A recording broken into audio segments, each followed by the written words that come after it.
Good evening, everyone, and welcome to this evening's show. I'm your storyteller and host, Eric Taylor, and over there I have people who are in the wrong spots, so I'll fix that while I do intros.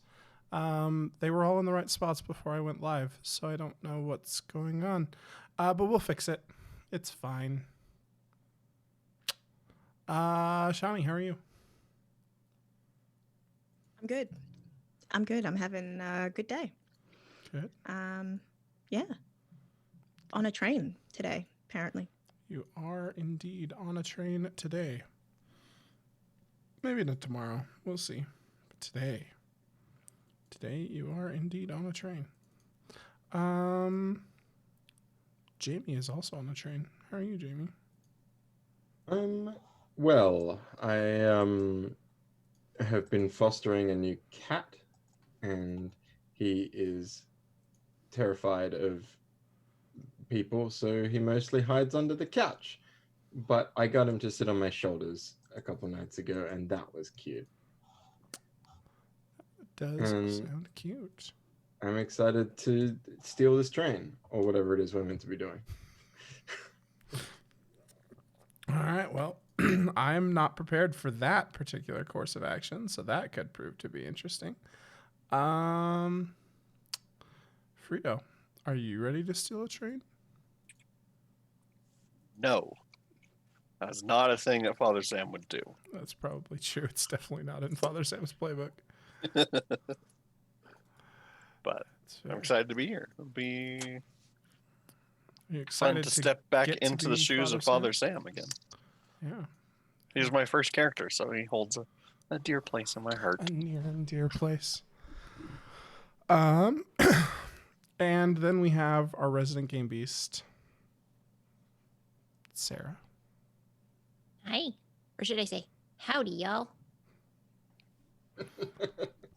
Whichever you want to do, I suppose. All right. So y'all are working for a man named Dr. Thomas F. Whitmer, and he has hired your little ragtag group of cowpokes to escort some vital, life-saving machinery aboard a train and deliver it to his associate, Juana Gallegos, in Sacramento. So you have been paid a very small amount up front. Juana has the rest. And you have had your fare aboard the Southern Starlight, which is the express train that will run up to Sacramento, paid for. And so all of you are boarding that train.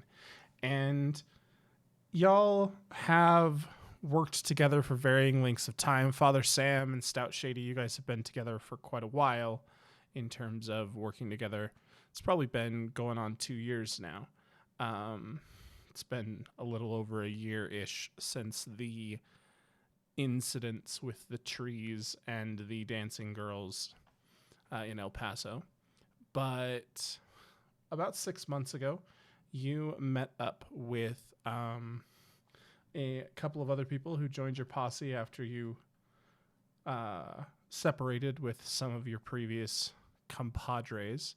And now you run with Thaddeus Teddy Brown and Eliza Jane. And so you guys have been doing jobs together for about 6 months.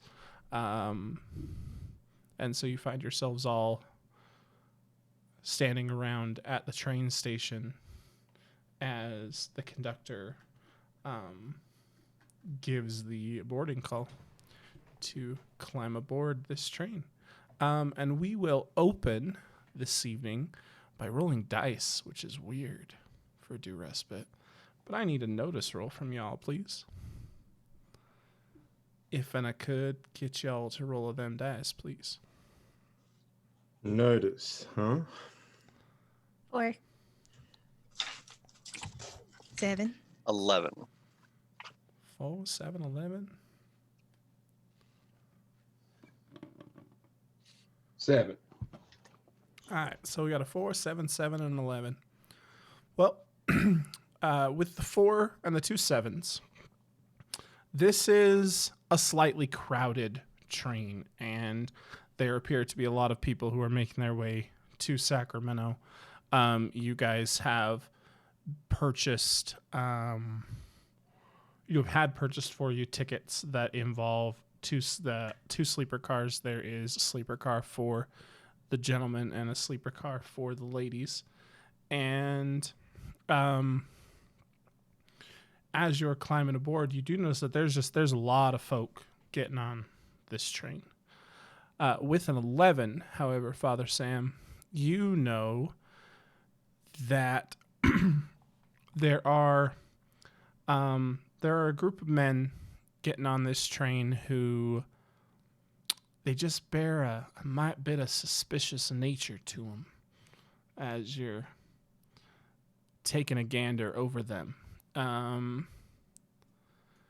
And as you are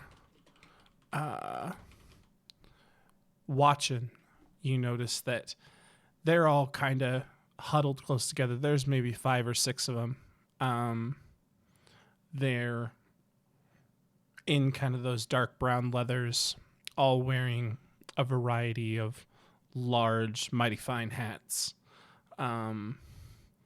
But they are all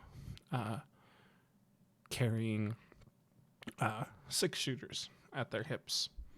So as you're all boarding the train, you notice that they get into a car several cars back from your sleeper car. So you all climb in and you stow your various sundries in your sleeper cars and make your way back to one of the lounge cars to kind of while away some of the hours as you wait for the train to make its way to Sacramento. You have been told by the conductor as you're boarding that this is probably going to take about 2 days in order to get where you're going. So Is the machinery kept in our car, or is it at the back of the train? Is it the front of the the train? machinery Like, where is was it? in a crate that was loaded into one of the cargo cars. And you do have the ability to go and check on it and, move in and out of it and that kind of thing. But essentially, where you guys are fairly used to this being like, guard caravan kind of jobs, this is more just a delivery. This is almost like a post job. It seems really simple, but the money was pretty good, and you've been experiencing a bit of a dry spell lately, so your wallets are running pretty low, and Father Sam's good looks and church charity can only get you so far.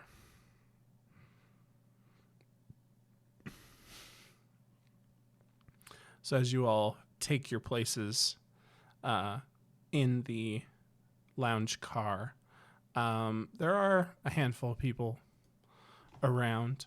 And Sam, you notice that one of those people happens to be one of the might suspicious-looking gentlemen from on the platform. He's wearing a very tall, mighty fine, brilliant white hat that as he sits down, he takes off and he sets on the table, and he orders a scotch and soda to go with him as he begins this journey. And what would you all like to discuss or do on this here train car? Something bothering you, Father Sam? You're looking mighty cagey. No, I'm just concerned. Want to make sure the job goes well. It's just postage. True. A to B. Easiest job I ever had, sitting in this here carriage. Teddy takes like a long drag on his cigarette. Okay. Ain't nothing at all.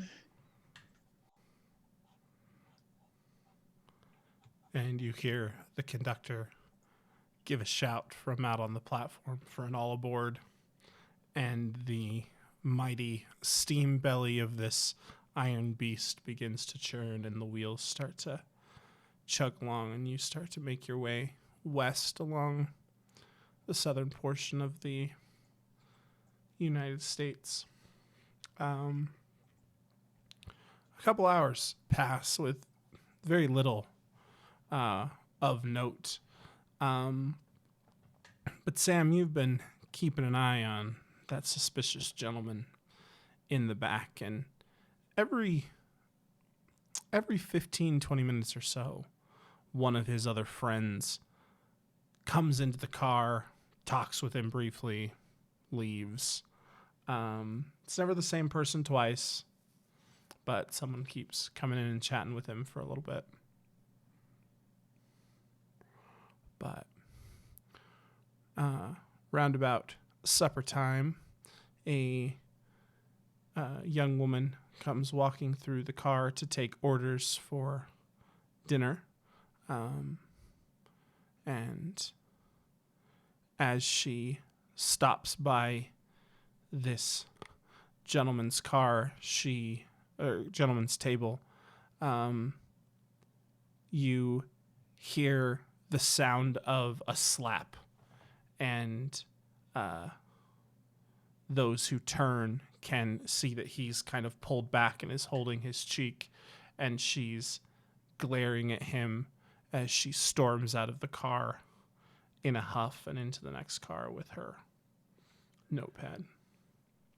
Looks like someone ought to learn some manners.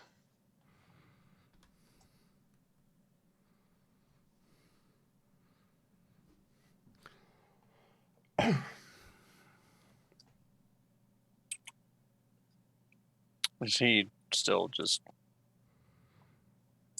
chilling? Yeah, he's been playing solitaire for a substantial period of the time. He stops and chats with his friends when he comes in, and this is the first interaction he's had with anybody outside of the group of men that you saw on the platform. And it apparently resulted in him getting slapped. Kind of out of amusement, Shady's gonna stand up and see if she can find the serving person. She moved into the next car, so you could follow her into the next car. Yeah, I'll do that. Okay. So Shady stands up and makes her way into the next car, and the young woman is taking orders from people, and she turns and sees you. Was there something that I missed? No, just wondering if he bothered you back there. Oh. No, he just being a cute young lady on these trains, you tend to get some advances from some of the more brazen gentlemen, especially when they've been drinking, and I tend to shut that down right quick. So he didn't do anything heavily untowards, but I like to make sure that my boundaries is drawn. I hear you.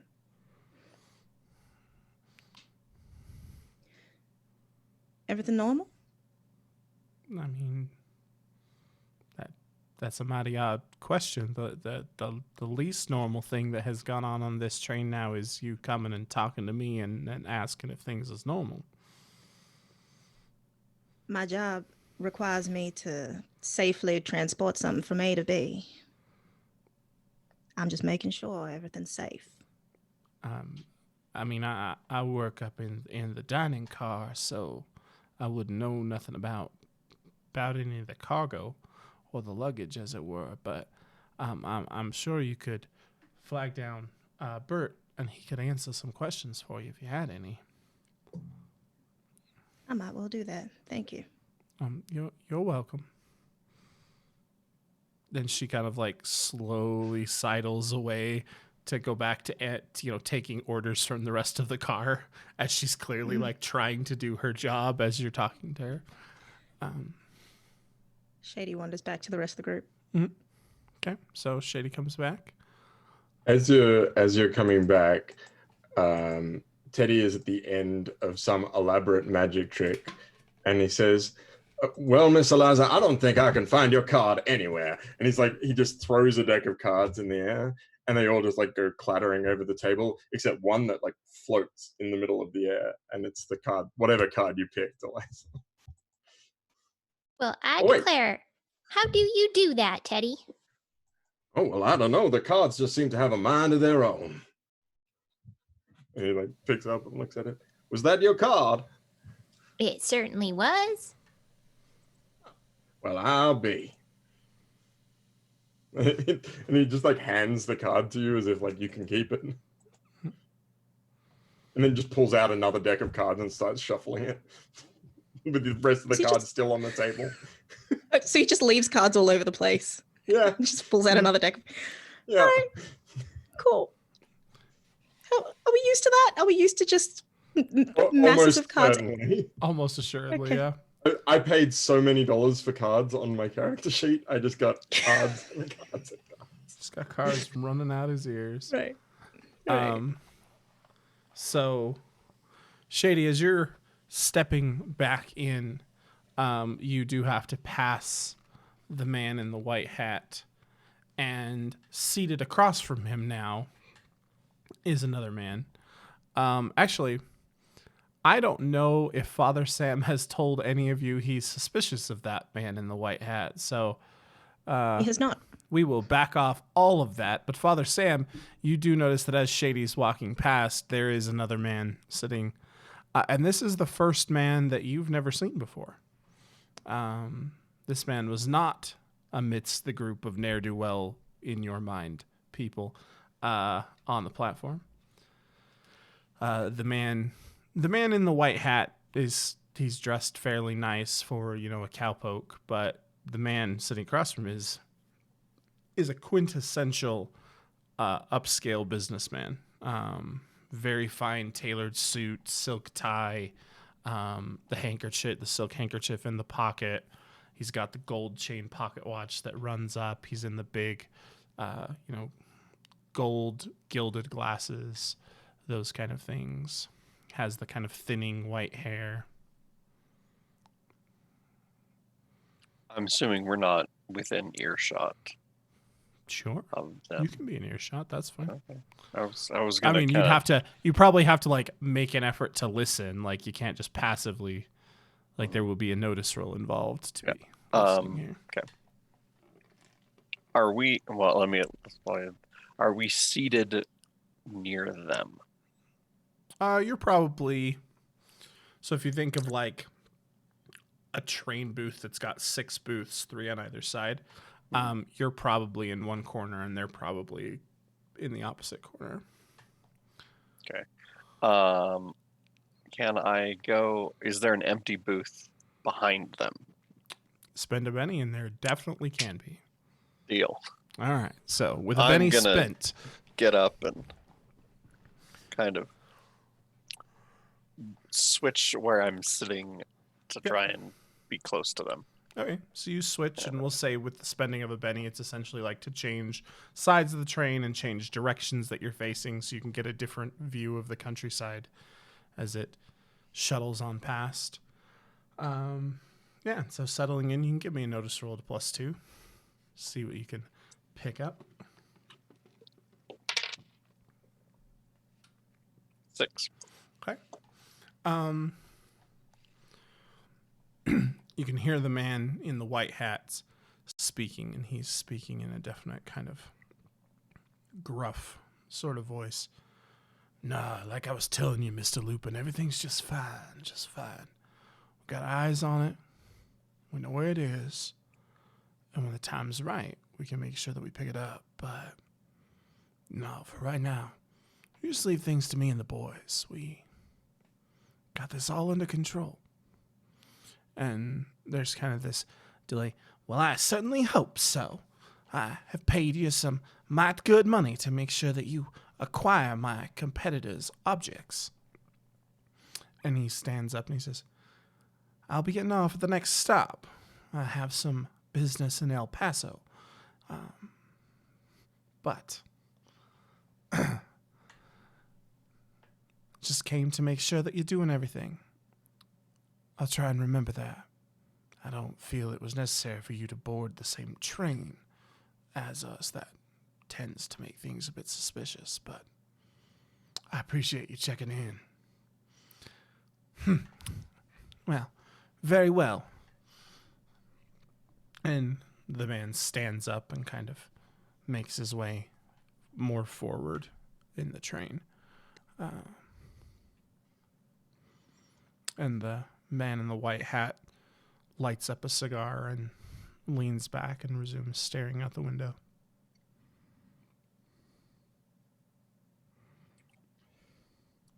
I'm going to try and signal to Eliza Jane and Teddy that they should follow Yeah, give me that stealth Mr. roll. Lupin. Yes. We're not talking like restaurant booths that are all the way up to here and completely. No, they're I probably could- like just below shoulder height. 3. No, we're gonna spend a money on it because All right. I want to see Plan. where this can go. 4. All right. So, Liza Jane and Teddy, I need you to please make a smarts roll Oh, to I'm see good at if that. you have any idea what Father Sam is signaling to you. Because you see him and he's like, Yeah. I look over and I see him give him the eye. Let's go. It's 8. A 5. all right. So, yeah, you're both able to piece it together. Eliza Jane, you're able to be like, I think Father Sam wants us to do something. And then Teddy's like, yeah, he wants us to follow that guy. And so you guys definitely get the impression between the two of you that you need to follow this well-dressed gentleman. Looks like there might be trouble, Miss Eliza. When we get to San Jose, remind me to introduce you to Harold. Well, all right. I'll try to remember that. You know what else? We also need to talk to Father Sam about his covert messages. I think we need to come up with some new signals. You might Because be right this about that, mon child. probably isn't working as well as you'd like. All right. So you guys following. Yeah, just stand up casually and stroll into the next card. All right, so you stand up and make your way. The bar car, like the saloon car, is that direction, so it's not like unusual that you'd be going that way. So you follow along behind Mr. Lupin. At this point, Shady, you come and sit down, probably across from Father Sam. But the other two of you, you make your way out of the car and are following along behind Mr. Lupin. He doesn't seem to stop. He goes right into the saloon and he sits down next to she is the quintessential definition of an aged beauty. She's a woman who was clearly the apple of everyone's eye when she was younger, and time has not been unkind to her, but she has definitely gotten older. But he sits down next to her and she places a hand on his arm. You were gone a long time. Is everything all right? No, everything's fine. Everything's fine. We just have, had some business with some people in the other car. But don't you worry. We'll get to El Paso and we'll look into buying that land, and then we'll make our way back out into, make our way up to Houston. Everything will be fine. And she kind of nods. And he turns and he's like, give me a double whiskey, please. And they serve the double whiskey. So they're like at the bar. Yep, the two of them are sitting at the bar. Is the seat next to either of them unoccupied? Yeah, you can totally sit down. No. I like walk over and sit next to him probably rather than her. Yep, so you sit down next to Mr. Lupin. And I will like very not accidentally sort of half jostle him by accident. Oh, excuse you. Oh my, I do apologize, sir. This is Forgive my a clumsiness. $400 suit, my good man. I can tell. It looks like it. Please, perhaps I could buy you a drink. Sure. That double whiskey, put it on this man's tab. You're Oh, Teddy. Teddy. And I like hold my hand out to shake And his he hand. kind of shakes your hand a little bit reticently, but his name was Theodore Lupin, but you're Theodore as well, so now he's not Theodore. I'm Thaddeus. Teddy. Thaddeus. Theodore Lupin. And I like incline my hat to him and I say, "Well, a pleasure to meet you, Mr. Lupin. And this is Mrs. Lupin, I presume." And I like Yes. Yes, I take this her is, hand and this absolutely is my wife, kiss it Dolores. way too gratuitously, Yeah. And he kind of in gives you a front of his face. strange look. And oh my. This is my wife, Eliza. Please come and meet these people. Yes. Who do I have the pleasure of meeting, Teddy? This is Mr. and Mrs. Lupin. I just bought them a drink. Oh, well, ain't that lovely? And what sort of business do you have in San Jose, Mr. Lupin? Okay, so real quick, you're headed to Sacramento, Jamie. I know that. Okay, just double Teddy check. doesn't Just know. double Teddy check. doesn't know that. Just wanted to make sure that you do. Okay. Uh-huh. Okay. Cool. And he kind of looks at you and he's like, I actually have business in El Paso, where's there's been some trouble there in recent times, and we had That's quite a trip, sir. Why would you go via San Jose? we will most certainly be getting off the train before shortly. Actually, it's one of the next stops on the line. Well, I'm all turned around. Eliza here's usually in charge of the logistics. That is true. I can see, and he like kind of looks at Eliza in her slightly yokely look and looks at the card shark look of Teddy. It's just like, and the whiskey arrives and he shoots it back really quickly. Now, there's been a fire, I'm told, in El Paso in past 6 months or so, 7 months ago, and they haven't rebuilt yet, and they're looking for some investors. And there's one thing I'm pretty good at: it's investing in troubled spaces. Well, that's awful. I'm glad to hear that someone of your reputation is going to look after things. Perhaps, sir, I might interest you in a game of cards. And I like nod towards a table. I don't gamble. My wife strictly forbids it. Cards are of the devil, she says. Oh, I see. Well, it was mighty fine meeting you folks. And Tip my hat. she nods, and he, good to meet you as well. Thank you for the drink.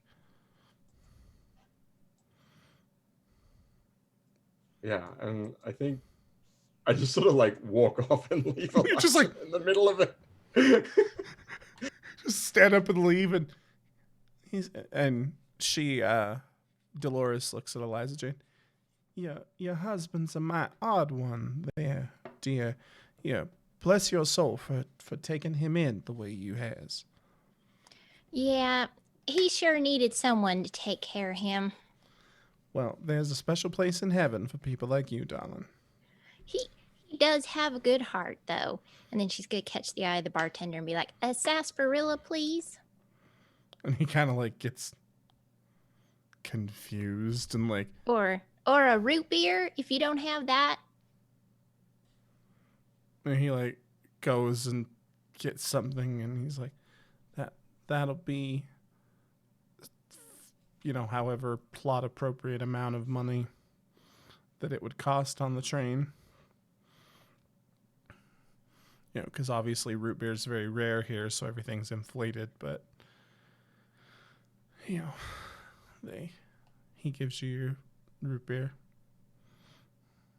It's definitely not the best root beer you've ever had, but it's fine. Well, Okay. thank you kindly. And then she'll take off after Teddy. Okay. Like meander, not like taking off. Yep. So you head back into Is the other the car. storage car in this? No, I was gonna keep It's in the going back. in the other Yeah, you're gonna direction. have to go through the car where everybody else is. Oh, and head back. back where we are. Yep. Okay. Yeah, and like I just walked past the other two, sipping on my drink, and I just like shrug as I go past them. All right, and so as you make your way back, Eliza Jane, are you continuing to follow Teddy with your assessment? All right, so Teddy comes walking through and just sort of shrugs at you, and a few moments later, you see Eliza Jane come, and she's got like a bottle of sarsaparilla with a little bendy straw, and she's walks past as well. No, I would stop with Shady and Father Sam. All right, so you stop and let Teddy go off to get into trouble by himself. All right. For the moment. Okay. All right, so Teddy, you make your way back through a few more cars and find your way back to the luggage car. You produce your ticket. You can show to the little attendant to show that you have a reason to be in there. He checks the tag and nods, and you make your way back in. And what is it that you're looking for? I think I just want to check everything's still in place. It's probably yeah, been you're- whatever, half an hour or something. Just check on the car. Yeah, I mean, you've been on the train for about 3.5 hours or so at this point. Oh, right. Yeah, there you go. Well, yeah, definitely. Just to Yeah, check so it. you go back and check, and the crate's there, tagged fine. Nothing seems to be a problem with it. Yeah, and I probably like cover it with the attendant, like checking some case or something, and I pull out another deck of cards from the case. Yeah, so you pull out. And I just go, there it is. I totally picture you just like opening this case, and it's just decks of cards, and he's like, yeah, "What is almost happening right certainly. And I just pull out one particular one as if it was the only thing I could possibly need. And it matches like 6 other ones in the deck, but you're like, I need this one very specifically. Sure. Is there anything else I can do for you? I know, but if anybody comes back here and happens to be suspiciously looking at my luggage, you come and get me, yeah? There's a tip in it for you. Certainly, sir. And he nods and yeah, I can do that. I'll head back to the group if there's nothing See. particularly suspicious here. Nope, yeah, nothing seems to be suspicious. All right, what are the other 3 of you doing while Teddy has gone off to procure another deck of cards? So, Father Sam, was there any particular reason why we needed to follow Mr. Lupin? He was just, I don't know. He was. Give me talking- stealth rolls. Yeah, because we're yeah. still sitting in Yeah, the booth yeah, we're right just- next to. Actually, so let's be fair. Liza Jane doesn't know any of that, and so Eliza Jane just straight asks you. And I just picture Father Sam being like,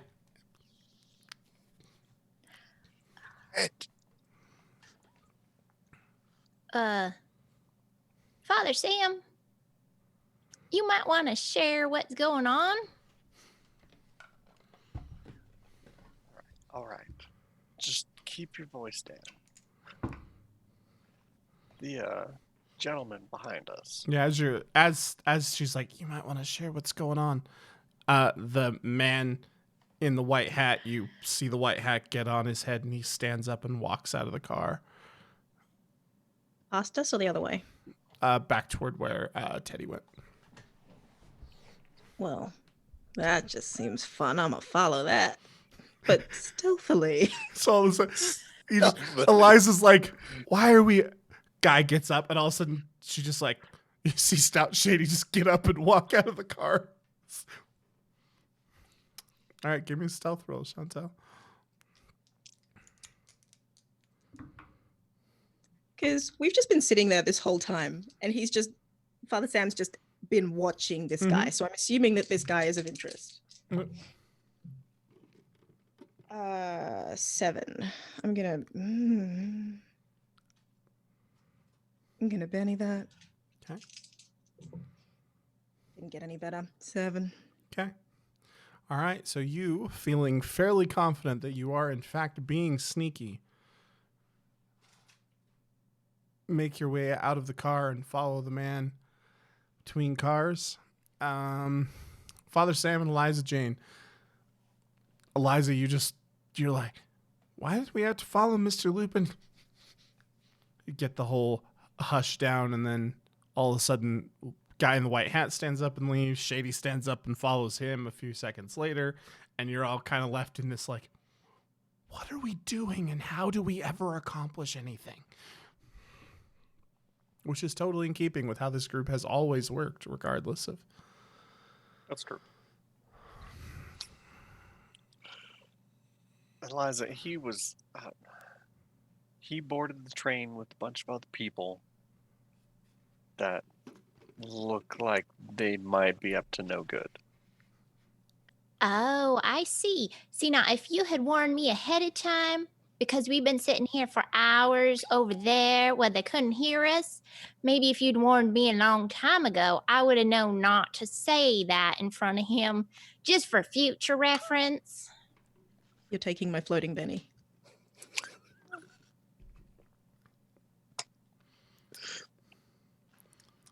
All right, Miss Eliza, I will try and keep that in mind. I just love that Sarah's like, I'm going to give Sarah a Benny because she's like a southern version of Janine from Ghostbusters, and it's my favorite thing ever. Just hear her back, Ghostbusters, what do you want? And it would be excellent. Okay. So, And go ahead. he and Mr. Lupin were talking about getting something. It sounded like might be a thief on board. They're here to steal something.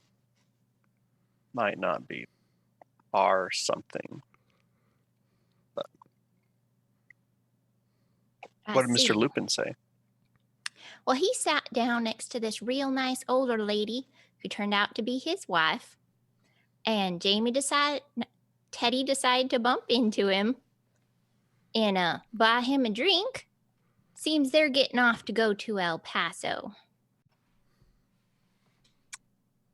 That's definitely a place to go. I've been there. It's a good old West Texas town. Mm-hmm.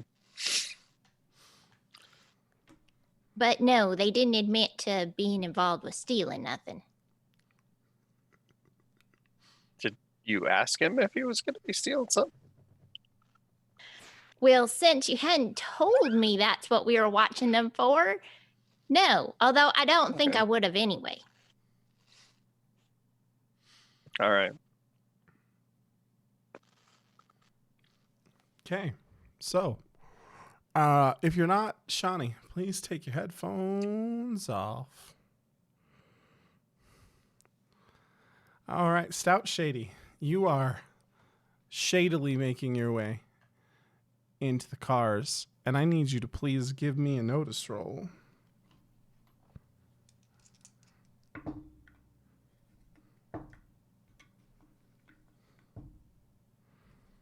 Three.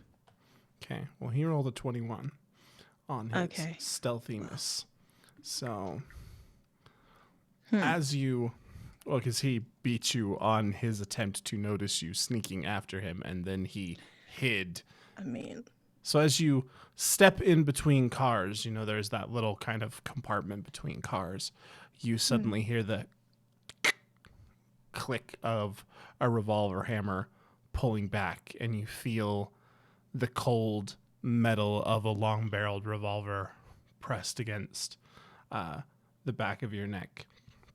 It seems a mite bit odd that the minute that your friends come back and start asking questions about my business associate and I get up to leave, that you come after me. So, I'm going to ask you one very simple question before I pull this trigger and kick you off into the deserts of Texas. The hell is it you want?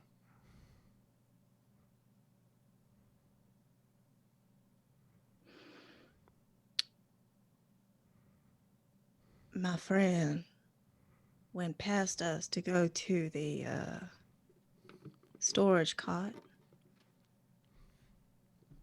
I was following my friend. Mm-hmm. I'm afraid I don't quite believe you there. What I want to know is why you've decided you're going to point a gun at my head. I'm in a might risky business, girl. And risky business makes people a little bit twitchy. And so when people come back asking about my business associates and then follow me as soon as I leave, that twitchiness, it kind of takes over a little bit. Can't blame me for you being twitchy.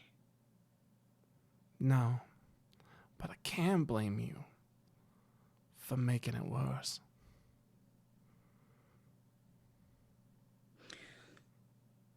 So what you gonna do? Shoot me in the head and then have to deal with that mess all over the place? Oh, see, that must be super simple.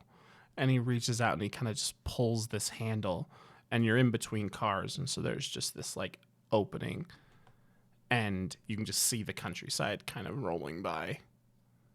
And he's like, it's pretty simple. I pull the trigger and I push with my foot, and the mess and you go all out that way. I see.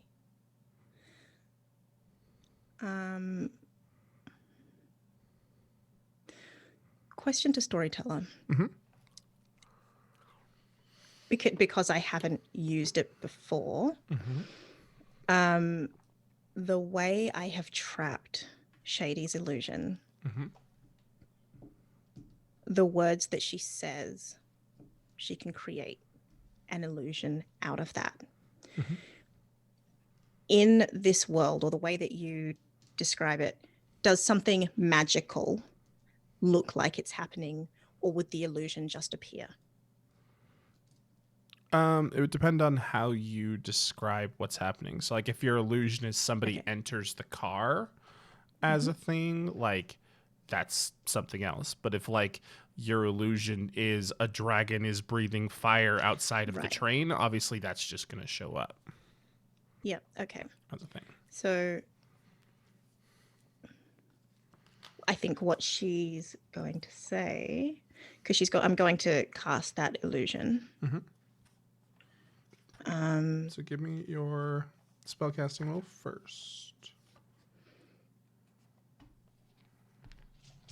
Because you're going to say the same thing regardless. So we'll make the roll and he'll make his opposition. And then you can talk your way through it. Because what you say, even if he succeeds, is going to have an impact on how he acts against you. Yeah. And it's an opposed roll. Yep. So you're setting the target number. Once you are settled on what you get, you tell me, and he's going to roll against you. Okay. So no, it's not an opposed roll. The way it works is you're going to roll for successes. And if you get a raise, his smarts check is at a -2. And if you succeed, his smarts check's just flat. Okay. So I've got one success. I'm going to stick with that. Okay. So he's got to make a smarts roll. Mm-hmm. What is he seeing? So what he's going to see is someone from behind. Father Sam walks in. Okay. So did you spend 4 power points? Because if not, the door's not going to make any sound. Or I'm after the sound. So okay. So 4 power points total. 4 power points. Yeah. Okay. So he lowers it. You feel the gun kind of slides down so it's in your back, and he sort of turns you around and angles you toward the illusion. So he's kind of still back in the shadows.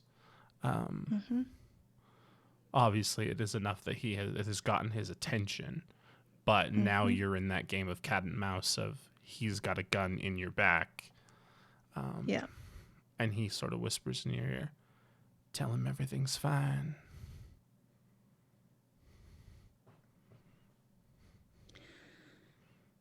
Because you're just going to have to take my word with how quickly I can make sure that both you and him never speak words again.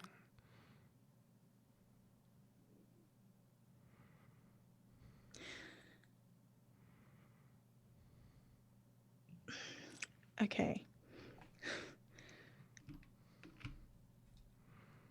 Another illusion.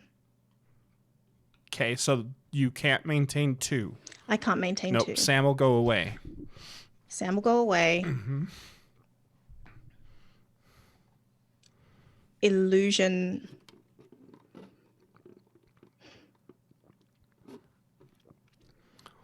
You know what? No, I'm not going to do that. That's Okay. a waste of points. Oh, but it would be cool though.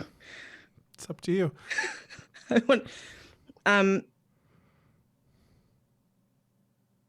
No, gonna hold it. I'm going to very clearly. And how many cars between me and where the package should be? Where Teddy like is. 6 or 7. How many cars between me and the others? You're just outside of that car. Just outside of that car. I'm going to say very clearly, very loudly, very audibly, everything's fine. Okay. Go ahead and take your headset off, and I'm going to pull the other 3 in, and I need to do a roll here.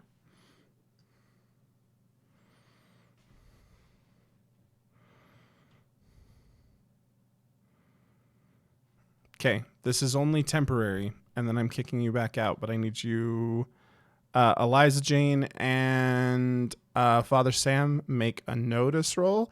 Teddy, make a notice roll at a -3.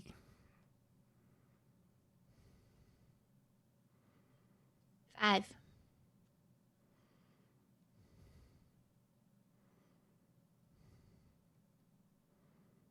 10. 8. You got 10 on a -3? Yeah, I got a double 6 explode. Nice. So, Impressive. all of you hear very audibly, Teddy, as you're making your way back to the car, you hear the voice from a couple cars ahead. You're moving through kind of a quiet dining car. Everybody's sort of eating and just calmly talking.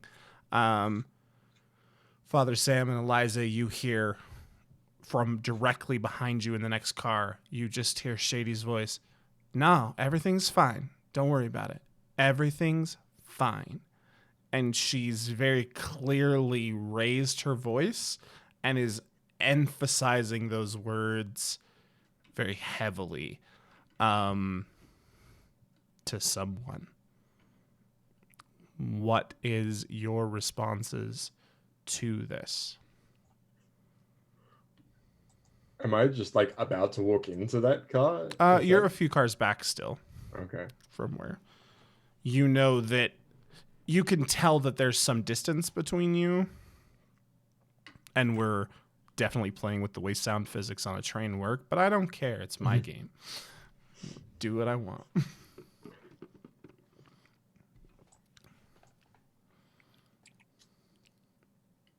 Yeah, well, I'm gonna like hustle in that direction. Okay. You'll start moving that way. Father Sam and Eliza Jane.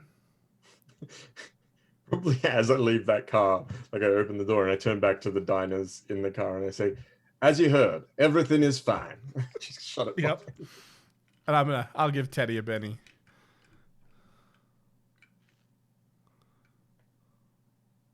Eliza, should we trust her that everything's fine? Is that what that meant? Because I thought maybe she meant the opposite because she was saying it so loud. But I don't always know. I think I'll just get up and go take a look. Okay. All right, I'll come with. Alrighty. I'm going to pull Shawnee back in.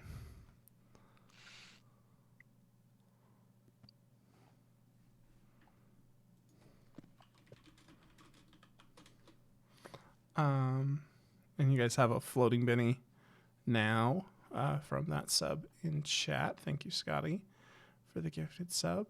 And so, Stout Shady, everything's fine. Everything's fine. You hear the door from the car that you were just in open, and I have a child screaming in the background, and I have to take a quick break. So we're going to take our break now. I apologize that it's so early, but I can literally hear my two kids trying to kill each other, and it doesn't sound like my wife's being able to handle it right now because I think the baby's also crying. So I will be back soon, and so we'll see y'all in 5 minutes.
And we're back. Sorry, my children were fighting over candy at 10 o'clock at night. Relatable content. It is. All right, so Father Sam, Eliza Jane, you guys have opened up that door. Stout Shady, Teddy, you're on your way as quick as possible, but you're still a couple cars back. Stout Shady, you're standing there with yourself and an illusion of Father Sam as Father Sam steps through the door. And I mean, unfortunately, surely I could drop that I mean, if I see him coming through the door. well, but you don't see him coming through the door. That's the thing. You see the door Oh. open, and it's Father Sam, and there's already a Father Sam standing there, and so now there's two Father Sams. I mean, So this not guy a bad is idea. done gonna shoot you Yep, directly in the back, as it were. I'll be expecting that. Yeah. He's gonna get a raise, so he's gonna do a lot of damage to you, as it were. Uh-oh. Okay, so 8 plus 8 plus 4 is 20, plus both those we roll again. 27, 33 versus your toughness. A 5? You're dead. Yeah. That's very dead. That's why I'll be starting on a new character. How about that? Okay. So, Father Sam, you open up the door and you hear a crack and you just see Shady kind of and there's that spray of blood and everything as the man in the white hat you see fire the shot and shove Shady toward you. And Shady falls limp into Father Sam's arms. Teddy, you hear the crack of a shot, and so start running. Yeah, I'm running. Eliza Jane, you hear the crack of the shot. And the man in the white hat kind of takes a look around, sees Father Sam, hears the sound of running feet from down the other hallway, and swears under his breath and just turns and jumps out of the space out into the sand beyond, because you're in that section between two cars, and so he just turns and jumps off the train into the sand. And Father Sam, you are holding you need to build someone who it makes sense for to be on the train, Chantel.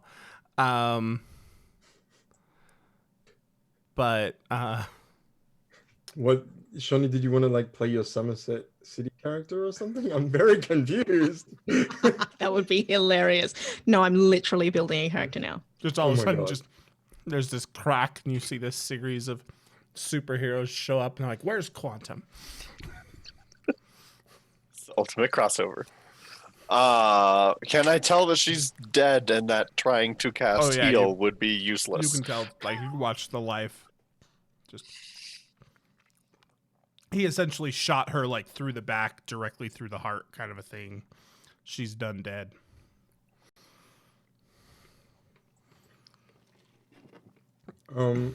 What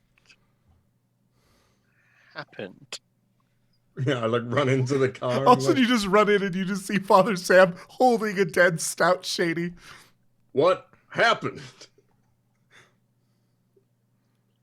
I'm going to look towards the other bystanders in the train There's car. nobody here. There's no one else in the car? No, because remember, you're in between two cars. You're in that little space Oh. between two cars over the coupling.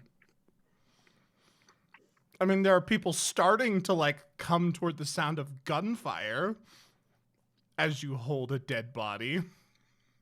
Yeah, I look round the side. I assume I can still see him in the sand rolling off as the Mhm. train keeps going. Mm-hmm. Who was that man? Don't know. He wore a white hat. And he shot our friend. Yes. That did not go quite the way I thought it would. I think not the way anybody thought it would.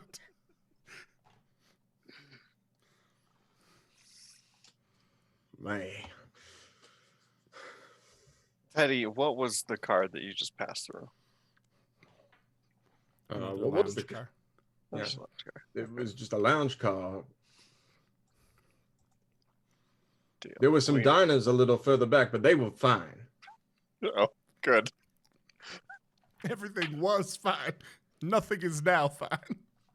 I told the valet in the Argo. carriage with our gear to keep an eye on the machine.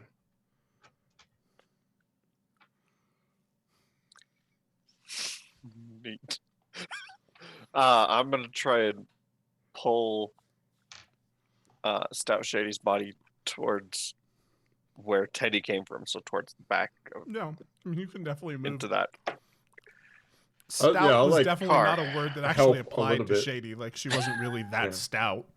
I'll grab a feet or whatever to help him. All right, so you carry. guys like move a dead body back into the car, and there's just like there's a few people in the lounge car being like, lady screams. Ladies and gentlemen, please remain calm. This woman has been murdered, and I believe that the culprit has already jumped ship. But he's covered in her blood. He did it. Get the preacher. It's fairly obvious that neither of us has a weapon on us, ma'am. But she does. I don't know if Eliza Jane does or not. She has 2 pistols on each. But she does. Yeah, but that don't mean I shot her. You can come feel my pistols. They're still cool. Just keep your seat and keep your horses, lady.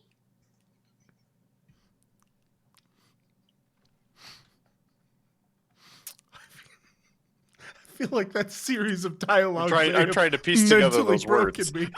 It was so good.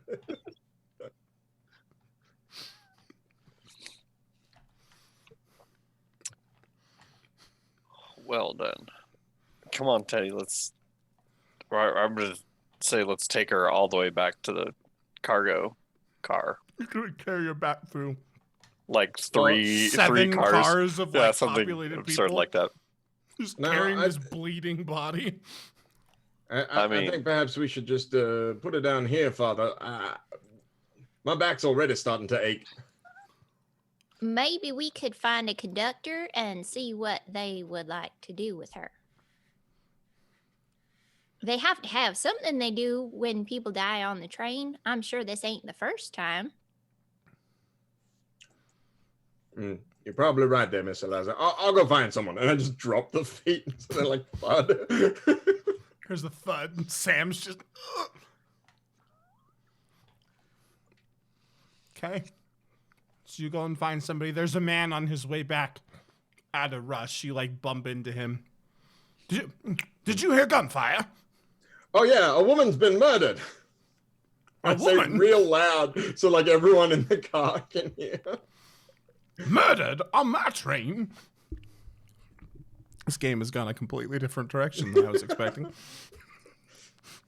Well, she was a close friend of mine. Please, this way. And I just like Follows her back, and you find Sam kind of hauling her up into a booth covered in blood. What, did the preacher murder her? He's covered in her blood. No, he's helping her. I mean, trying to help, moving the body Oh, so it don't fall off the train. We saw a man in a white hat jump off the train shortly after the sound of gunfire. man in a white hat. I see. Well, and he's kind of befuddled. And I've never had somebody die on the train before. This is not a normal thing. This is, in fact, the first time this has ever happened. I find that very hard to believe. You must have a very lucky train.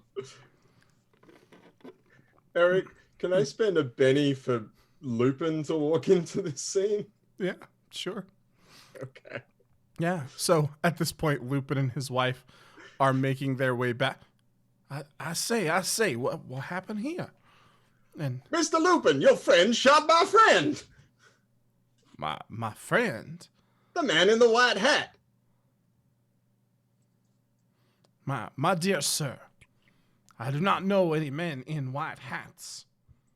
White But hats you are was not in talking fashion. to him in our carriage not 20 minutes ago.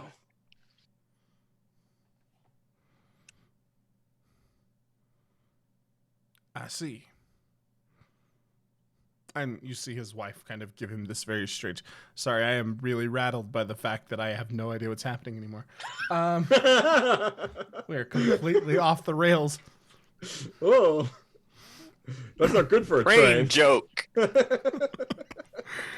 As he kind of looks around, he's, I may have spoken with the gentleman in a white hat, but we were discussing the finer points of headwear. That is not true, Mr. Lupin. Courtroom drama aboard a train now. It's not a Wild West adventure game. I object, Your Honor. But I looked at Father Sam and I meant, that's not true. Because I have no idea what they were talking about. That's correct. We were discussing where he got his hat. And I was explaining to him that white hats are not currently fashion in the East or in California. Black hats are all the rage right now. I like tip my black hat at him. See, this man...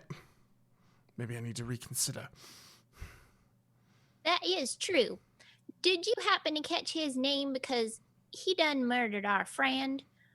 I would like to... Murder? Yes. Are you sure it's not the preacher? He has blood all over him. That's because he caught her after she got shot. Well, I find that a mite bit suspicious.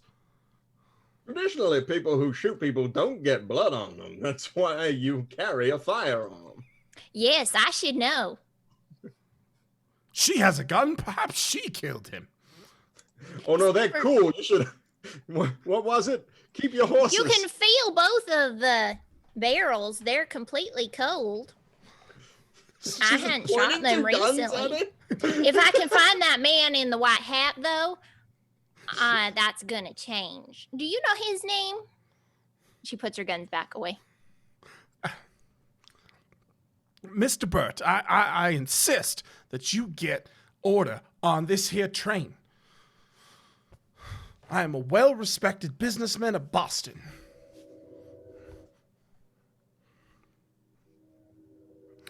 Thanks, Sarah. Was that a real train Yes, sound? all the time. Amazing. But there's this kind of long pause. And Bert's like, I think it is very clear that Miss Eliza Jane has cool barrels and that the preacher did not kill his friend. We've established that. What we have not established, Mr. Lupin, is if you're having second thoughts of black hats and white hats are not in fashion now, what is the new color of hat?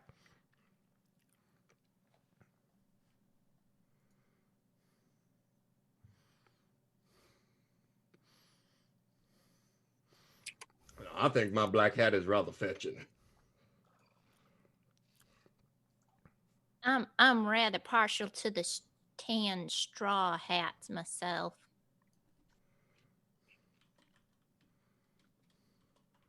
No, straw just won't do, young lady. Straw is not fashionable. Now, don't you talk to my wife that way. Right, To- because I we're keeping totally- up this charade. Well, but it's a charade you didn't know was a thing. No! So all of a sudden it's just like Father 2 minutes Sam. ago, I walked into a clone of myself and my friend got shot, and now my other two friends are apparently married. Father Sam's having a quandary.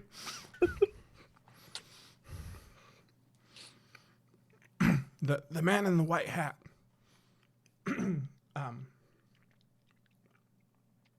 I do believe his name was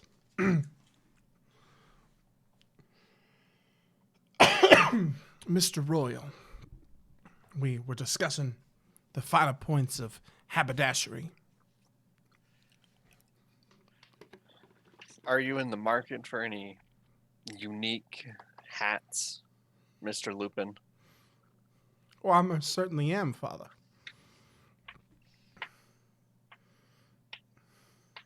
And he produces a business card that's engraved, it's got the writing on, and it says Lupin's Luxurious Hats. As I said, good sir, we were discussing the finer points of haberdashery.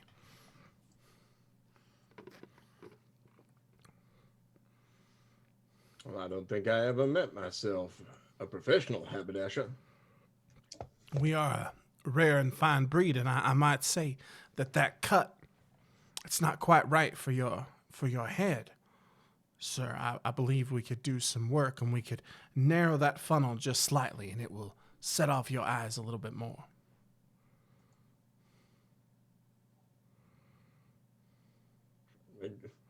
Squinting at him and the card. This is all just too convenient for my liking.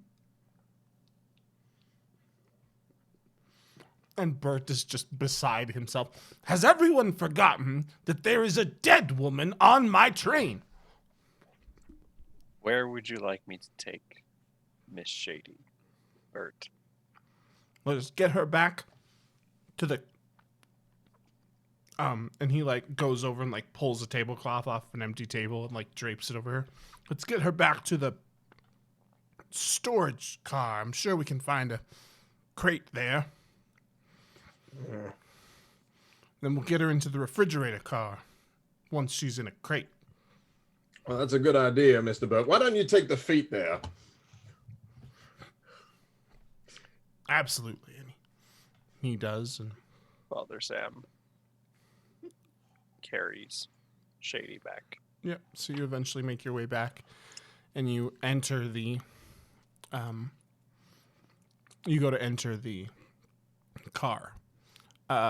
As you move that direction, however, you notice that the porter, the young man that you had offered to tip well should he provide you with information, is laying there against the door, and his eyes are kind of bulgy a little bit. He's black-faced, and you can see just the thin kind of red line around his neck of someone who has been garroted. Goodness, Mr. Burt, what kind of racket are you running on this here vehicle? I do declare this is only the second time ever that there has been murder aboard my train. It all happens with you folk on here. And we've had a costume switch mid-game. Love it. I'm gonna run into the carriage. Okay. You enter the carriage, and sure enough, your crates are missing. How big is this crate? It was a series of 3 crates that were about 3 feet wide by 3 feet tall. Okay. It's you'd need multiple people to move them all at once. Yep. Mr. Burt, my luggage has gone missing.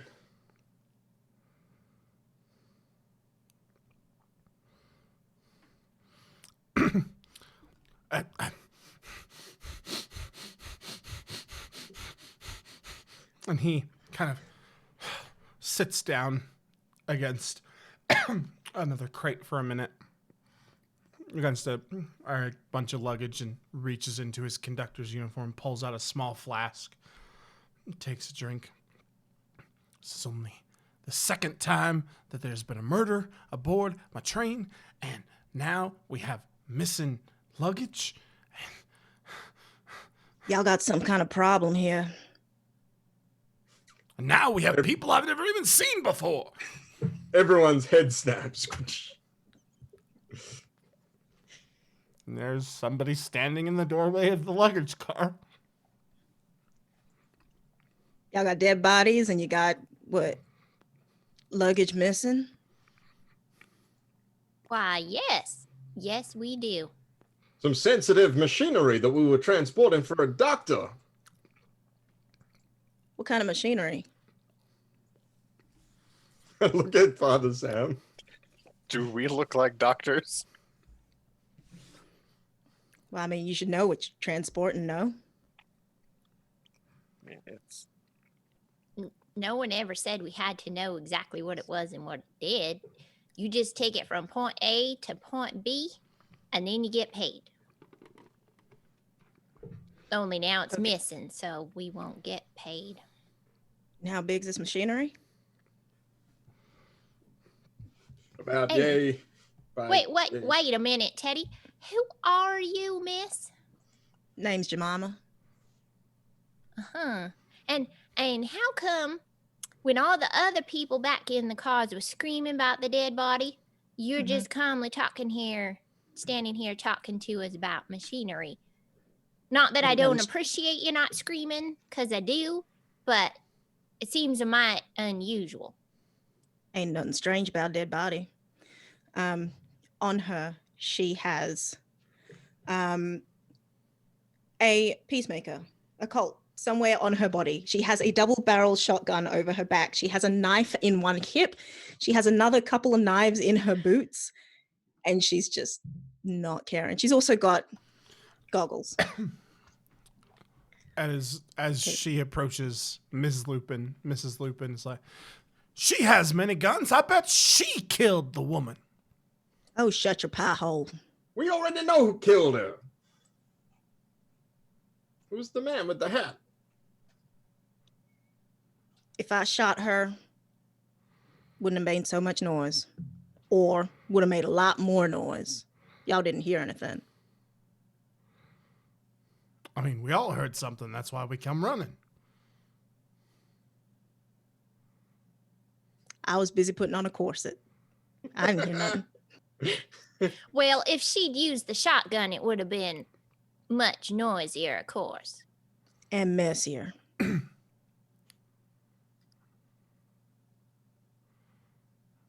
Our luggage is I missing. was like, I've completely lost Right. control of this game. So Where could they have gone? Is there like a back door out of this? yeah, Carriage? there's back door out of the carriage.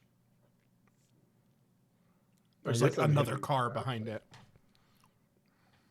Yeah, I guess I'm heading that way.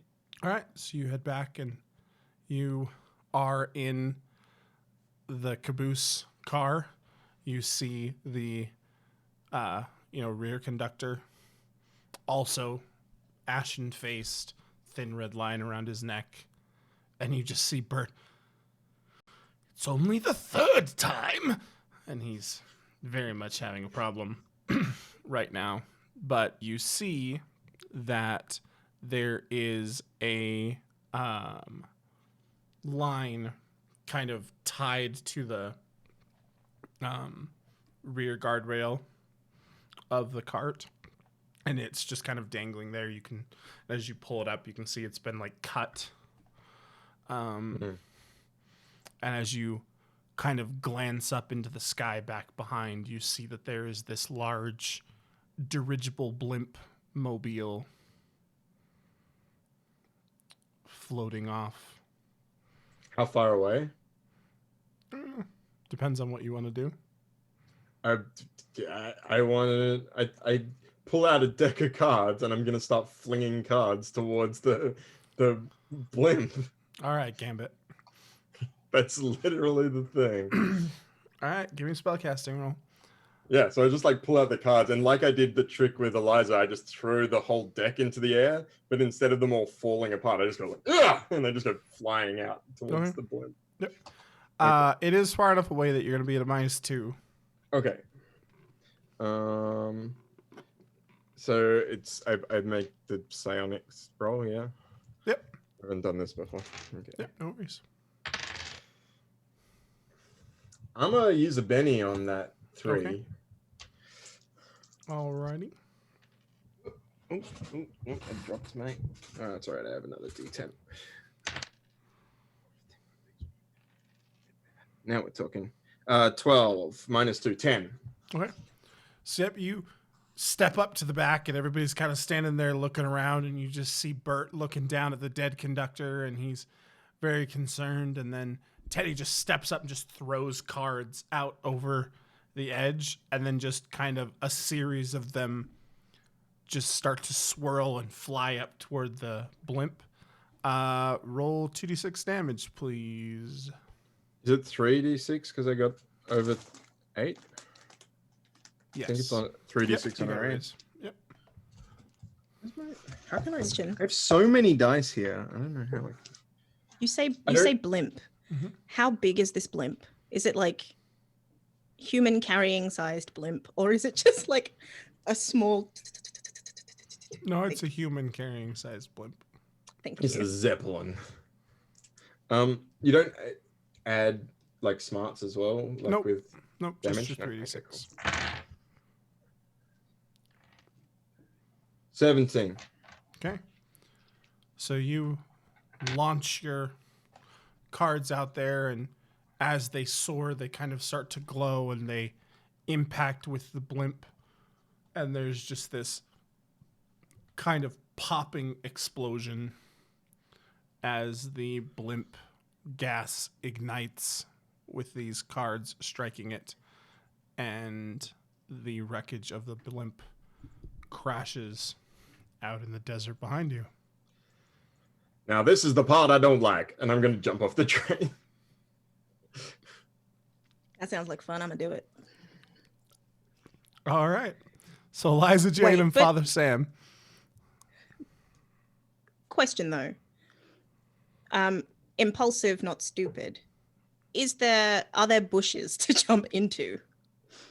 Oh, then no. That It's like sounds sand, silly. right? It's like sand, and you're traveling at, Pace. interstate train travel speed. We gotta stop this train. All right, Teddy, give me an agility roll at a -3. Hang on. Okay. I'm not good at that though. How'd you do today? We lost 2 party members. Be prepared to build again. Not too many left. I'm using another Benny on that 3 too. Okay. At a -3, you say? I do. But that's not a 4, Eric. Hmm. All right, I got a 3. Alrighty. So you're going to take some damage here. Is it like 3 total, not 3 minus 3? Right. You're going to take some damage here. As Yeah. you leap off the train, botch the tuck and roll, smash to the ground at speed, probably impale yourself on a cactus at the inopportune jump. Big cactus. This is going to hurt a lot. I have bad news. Oh, You might also that's want not to start good. building another character. But I love him. 26 versus your toughness. Huh. Remind me how soaks work. You're going to spend a penny. Uh-huh. First, I need to know your toughness, though. 7. All right. So you're shaking. Can I cast a spell while I'm Oh, jumping? definitely not. So you're gonna spend a penny, and then you're gonna roll a vigor roll. For every success that you achieve, you soak 1 of the 4 wounds that you have incurred. And 3 wounds means death? No, 4 wounds means incap. 3 wounds means you are. Okay, so I could definitely be alive. Yeah, you can definitely very live badly through wounded. this moment. Okay, well, I'll use my last It's not like penny. Shawnee, who wasn't gonna live through that moment. Okay, well, I'll use my last penny then. Okay, you use your last penny. I've got 8 vigor, so let's see. Here we go.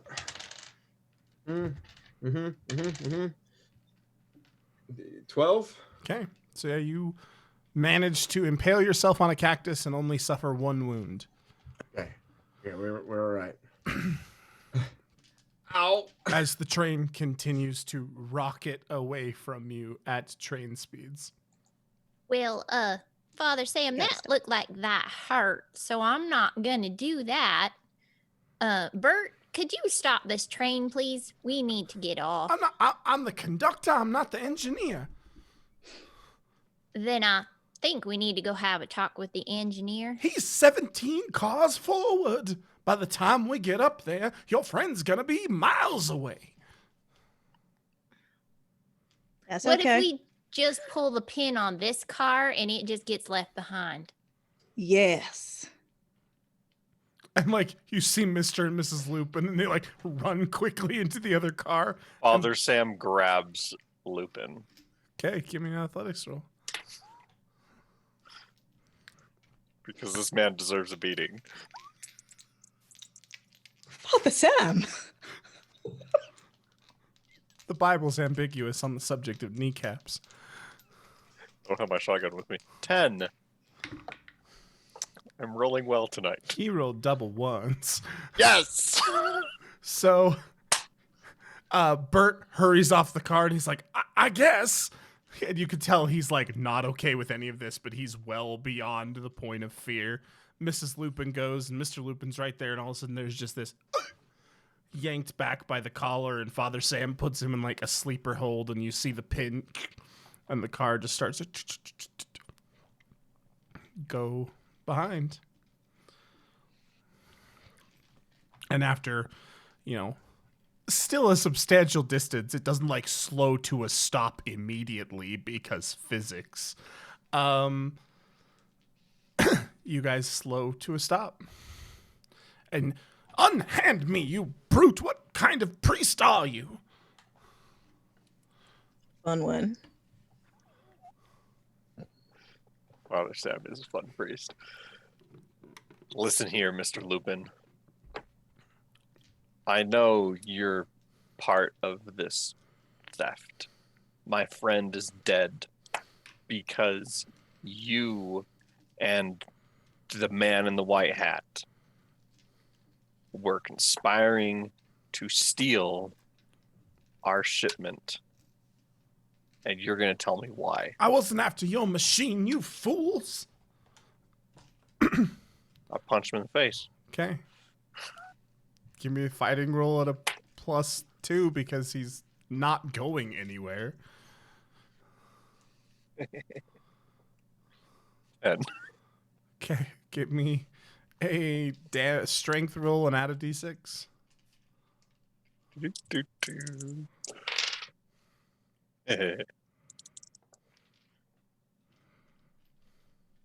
So that's 10. Hang on. There's a 3, and 8 exploded with a 2 to 10. 6 plus 6 is 12. 14. Okay, so I didn't have anything to do with that. Your machine, you fool. And he just kind of slumps unconscious in your arms with blood just gushing from his nose. I may have overdone it.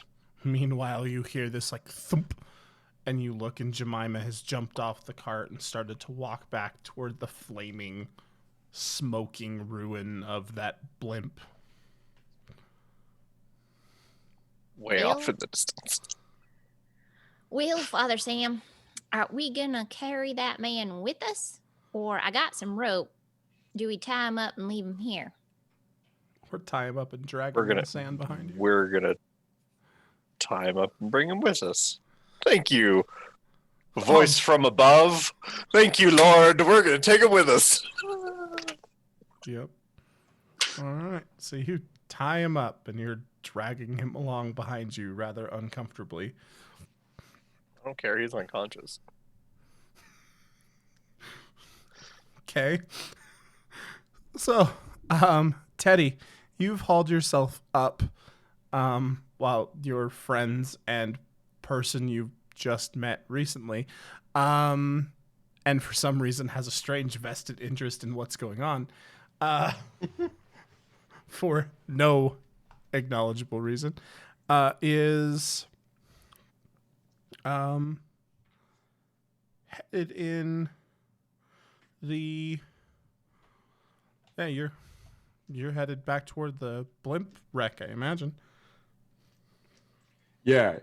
I think like I'm waiting for them and just like Okay. shuffling a deck of cards. And as they get there, I'm like, nice of you to join me. And you're sitting there, you're like pulling cactus pins out of like your shoulder. Yeah, they're just like all over the ground in Yeah. front of me. Well, I'm sure glad you survived that, Teddy, but I wasn't going to join you that way. How about it? Look painful. Oh, it's fine, Shaw. She Okay. pulls a cactus pin out of his back. Yeah. Ah. There's like one like right above his eye that he's just too afraid to like do anything with. Pull. Oh, no. Thanking you kindly. Let's go. Hang on. Can I pull another one out and do a healing roll? Hang on. Let me roll dice here. Oh. You did not catch because of the distance you had to walk. Oh. It's past the time when you could have healed him. Man, it's been like an hour. Oh, man. It has I don't know been if I would've exactly. waited. It's been just over an hour. I guess I would have had to wait that long just to pull out all them cactus. Yeah, I mean, let's be fair. You essentially obliterated that poor agave. But yeah, so you're all able to start heading back toward the flaming wreckage. With any luck, all them baddies on that ship were too rattled by the crash to have escaped by now. And the machinery will be just fine. All right, you guys head in that direction toward the fire and the flames. And as you approach, you see that there are men who have like tried to crawl away from the wreckage and, you know, died of having been on fire, or shrapnelled or other assorted problems that would happen with, you know, the impending explosion and crash of a dirigible mobile. But as you are making your way in that direction, you hear and in fact feel some shaking of the earth as an earthquake rumbles through the desert. Uh-oh. And I even don't. at this distance, you hear this creaking and cracking of metal as the train off in the distance appears to have gone off the rails. Don't jump, Teddy, they said. It's dangerous, they said. You don't see me aboard no train when no earthquake hits it. Ain't you glad you're off that train now? Yeah, I feel sorry for Bert, though. He's having a real bad day. Yes, a lot of dead. Considering it's his first day, you know. Now we I don't better think it was his first day. find them crates as quickly as we can. All right, so you start going through the flaming wreckage and locate no crates. Terribly flimsy, these dirigibles. Just a terrible design, all in all. You know what this means. We gotta walk all the way back to the wreckage of the train and see if the crates were actually still there. Well, they weren't in the luggage carriage. Where else would they be? We didn't exactly look on top.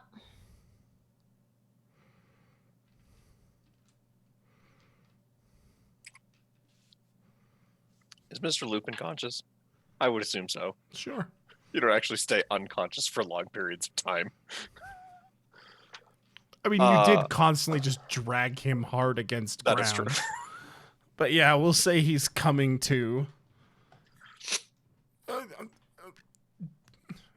brigands? What is this? Still haven't told me. What were you doing talking with the man in the white hat? What were you planning on stealing? Aboard that train, there was a shipment of prototype Stetson hats. We were there for them. There are a bunch of hats in this wreckage. There are indeed a bunch of hats in this wreckage.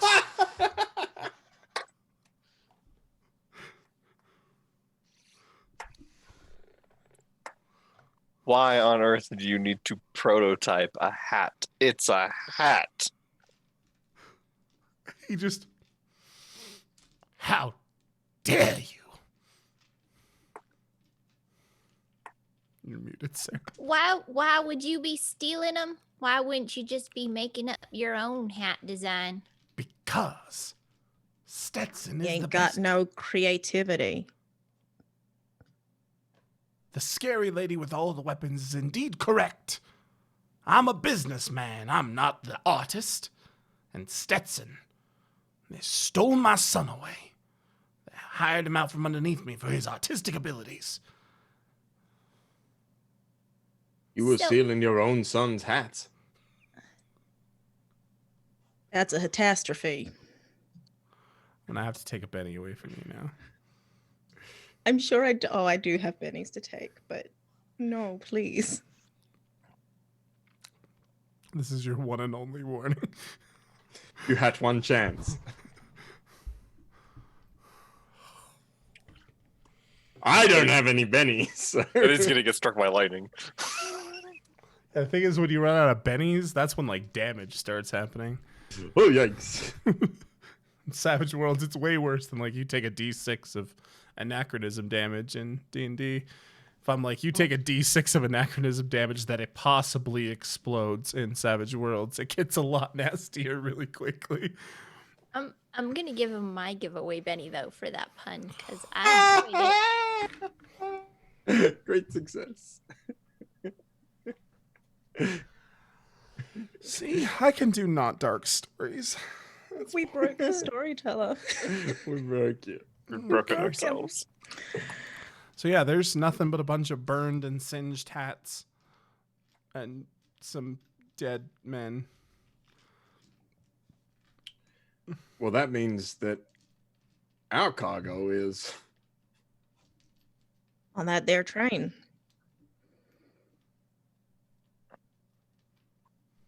Onward. Backward.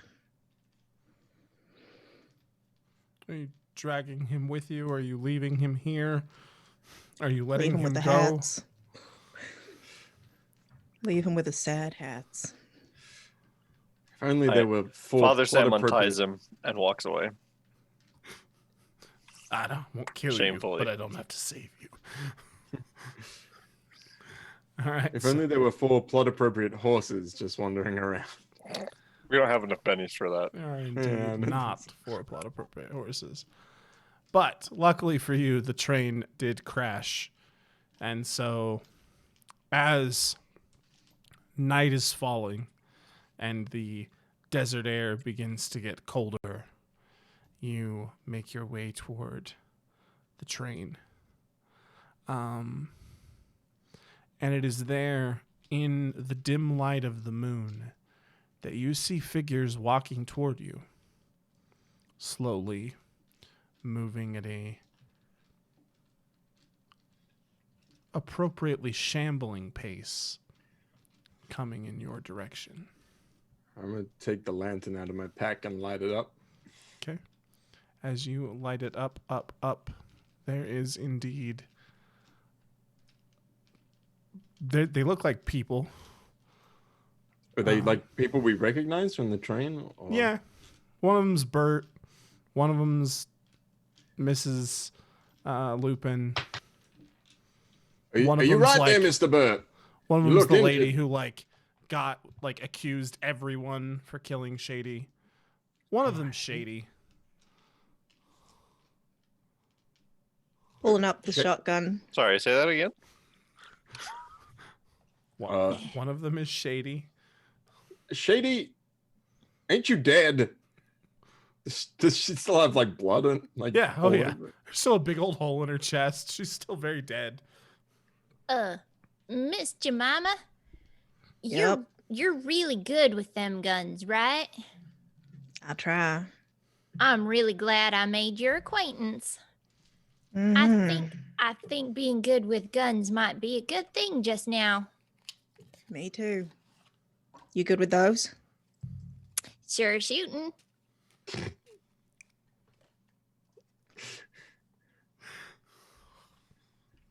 So we watch Can't give as- you another one. So we watch as all hope of Yeah, actually you can ever have playing mine though. a long-term Deadlands game just fades into the sunset.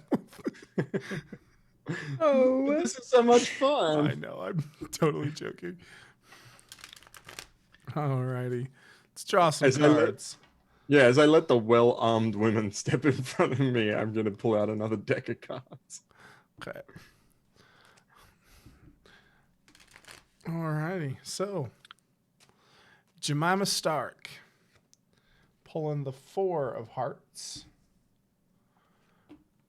Father Sam. I have quick, so my action card has to be higher than a Alright, 5. so you get a joker, not Father Sam. Oh. But everybody gets a Benny. Father Sam, you get the Jack of Clubs. Teddy, you get the Jack of Hearts. Nice.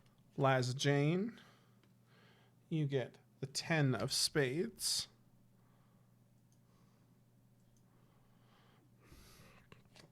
And the Harrowed will get a 6 of Diamonds. So, Jemima Stark, there are a large mass of undead beasties coming in your direction. I'm gonna take a step toward him and shoot twice. Okay.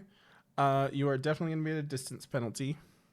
Ah, right. How far away are they? Far enough away that you are at long range. Oh, I did not know that. That's because I didn't tell you. That's true. Then I'm holding till they get closer. But is there any cover anywhere There's nearby? not any cover. You are definitely in the wide open desert spaces. Not even a cactus. No, Jamie landed on the only one. It makes it worse. How many are shambling, if you will? 11. 11. Okay. Then I am holding and aiming. And Okay, are you aiming or are you holding? or am I holding? I would like to shoot the first one that is within my range. Okay, so you To are shoot. holding. And you want them to get within... What gun are you using? Shotgun.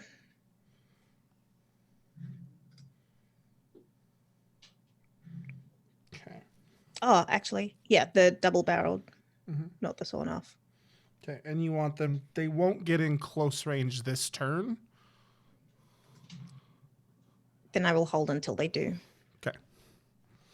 All right. Not going to waste these bullets. Crazy. No. Okay, so... Teddy. Explain to me this long range. The range on my cards is 2 times my smarts, which is a D10. All right, so you have a range of 20 squares. Okay. So they are currently out of range for you.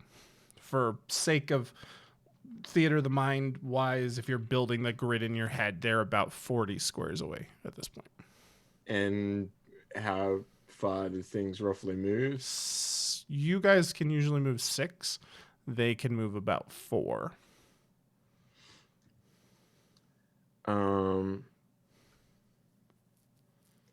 Right. but they can do things like run potentially. They could potentially run, but they still won't get into your range this turn. Yeah. I'm gonna. If Jemima's waiting for them to come, then I guess I'm gonna Just go on hold. No, I might. I'm gonna cast my protection spell. So I throw the deck in the air, and they just start like spinning around me like a Okay. shield of cards. And I say, and to think they called me a cheetah.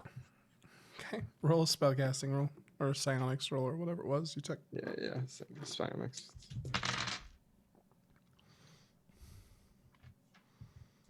Well, then.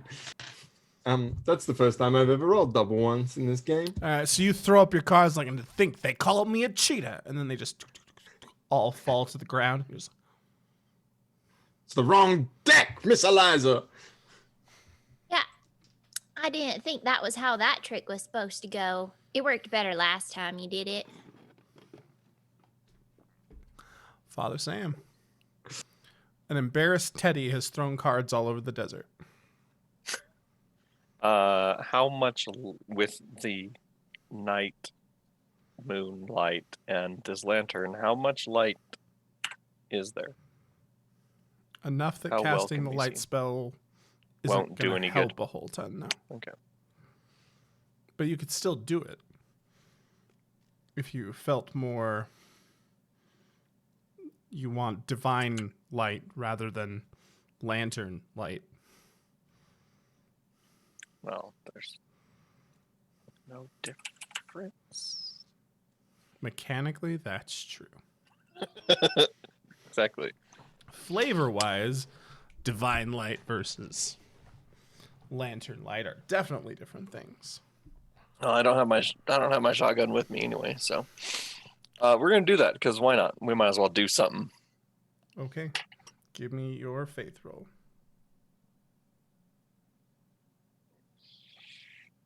Where'd my For wild go? protection, he would have.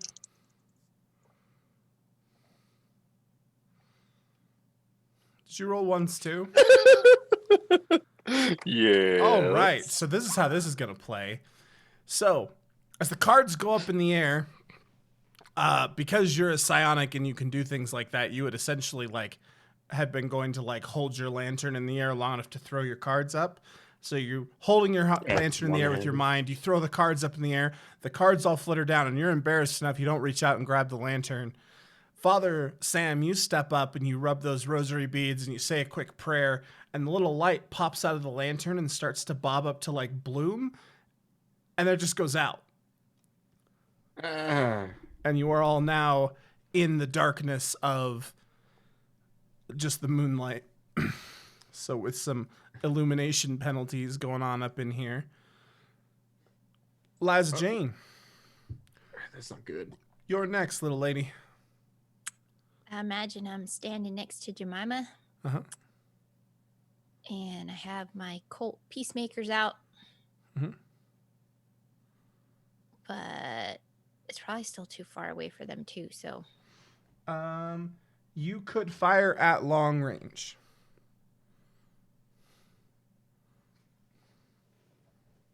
what kind of If and you'd like to. Sure. Okay. I'll give it a try. I will shoot both Alrighty. my guns because I'm a 2-gun kid. All right, two-gun kid. You can make your long-range shots at a -4. But I haven't moved, so one of those I could use marksman on and make it a -2. But and how does your multi-action penalty work with two-gun kid? Because I you don't have a multi-action penalty Okay. with 2-gun kid. If I just do the 2, if I were to try to add more than that, I would. Yeah. Okay. Okay. All right. So -2 on the first shot, -4 on the second, and a -2 because of darkness. So -4 and a -6.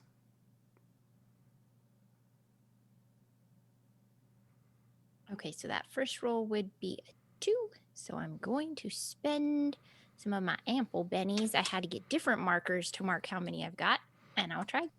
Okay.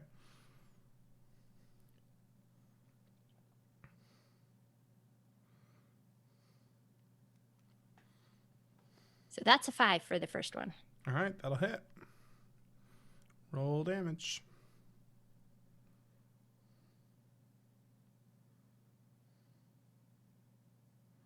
Seven.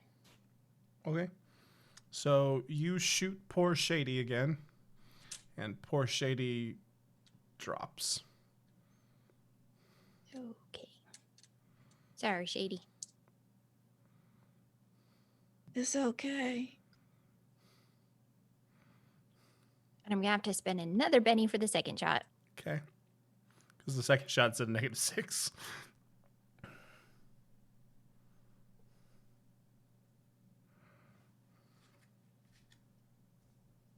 So close. But it's 3. I'm going to try one more time. Okay.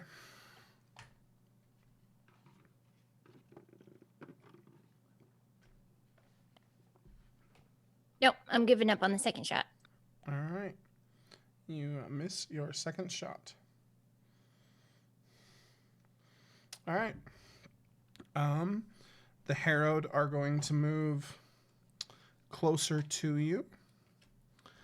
And the hidden card is going to activate, and you hear a series of horse hooves as a group of armed men, one of whom is wearing a white hat, come riding into the field. And will pull guns and kind of aim them around you. There are 4 of them. And we will move to the next round. So Shady, you're still sitting on a joker. I ain't shady no more. That's true. How far away are they? They are Or have they close. just circled us? Yeah, they've just where circled you. Oh, Yeah, so there's just 4 of them, and they're kind of in a slight circle around you. Now, listen, I know we have a disagreement, but there are some walking dead just over there. Perhaps we might take up this conversation later.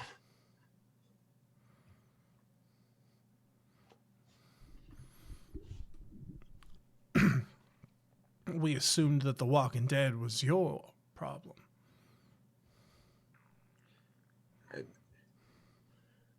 wait, what? We assumed that the Walking Dead and the earthquake was your doing. No, No.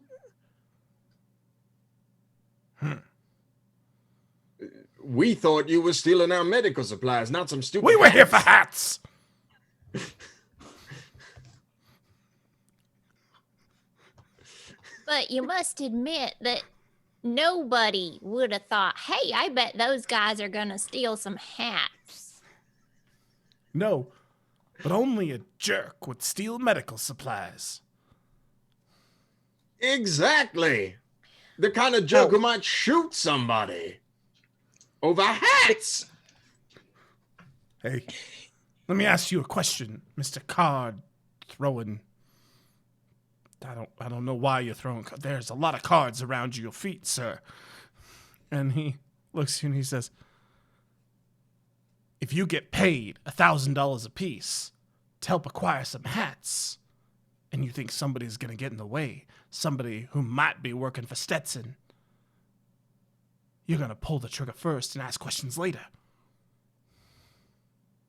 That is an awful lot of shiny. We don't have no interest in your hats. But It's my understanding it's because they are in a fiery pit in the distance. Well, some of them fell out. You could might get a couple of them that didn't look too singed. They're over that way. meanwhile, Y'all mind if we Yeah, the continue this shambling dead after? are still moving in your direction, as this has definitely covered a handful of rounds. Yes, going to shoot because I'm sure they're close enough. Yeah, they are close enough now. Yeah. Give me your roll at a +2.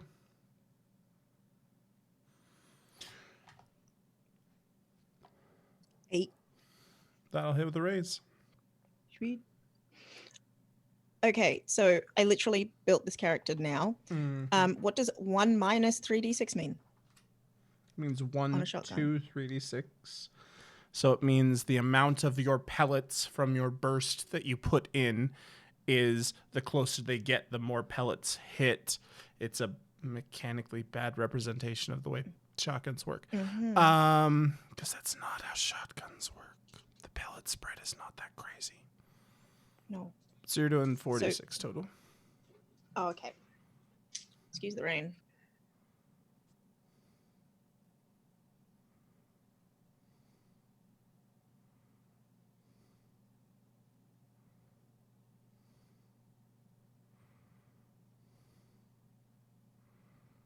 $26.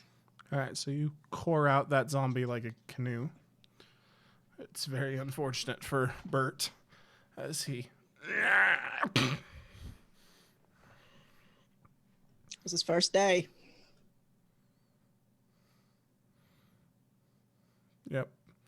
All right, so what precedes is a not overly tense fight with some Harrowed, as between all of you, you manage to deal with the assorted undead. And then once more, you find yourselves all kind of guns on each other due to the sheer continuing lack of trust between these Haberdash heisters and you. I'm just trying to pick up cards out of the sand. Will you point that pea shooter somewhere else? I got to gather up my cards. Exactly. So, given that we have brought an end to the life of the beautiful Mrs. Lupin, I assume that Mr. Lupin is elsewhere? Or the second life, as it were. We We left. left him by the burning blimp. I see. Very well, then. I wish you luck with whatever medical supply drama you have involved. And hopefully there are enough of our hats remaining. And with that, he tips his white hat to Eliza Jane, and he and his friends ride off in the direction of the fiery wreckage. Didn't he kill your friend? Yes, he did. But since they helped us with the zombies, I'm gonna let him go just now, and the next time I see him, he's a goner. I did also blow up their blimp and kill some of their friends by accident. What accident? You shot flaming cards at them. Oh, I didn't blow up the blimp on accident. I killed the people on accident. All right, as long as we're clear. Don't you worry, Miss Jemima. Shady will be avenged one day. I will find him again. I have a particular set of skills, and I will hunt him down. Here I was thinking this would just be a nice, easy trip to San Jose. Sacramento. What do you mean, Sacramento? He always like this. He gets lost real easy. Wait, are we going to Sacramento? Yes. Oh, that's Teddy, well, now we're I'm glad going that to the train Sacramento. crashed. I mean, we were, but Yeah, I ain't meant to be back in Sacramento no time soon.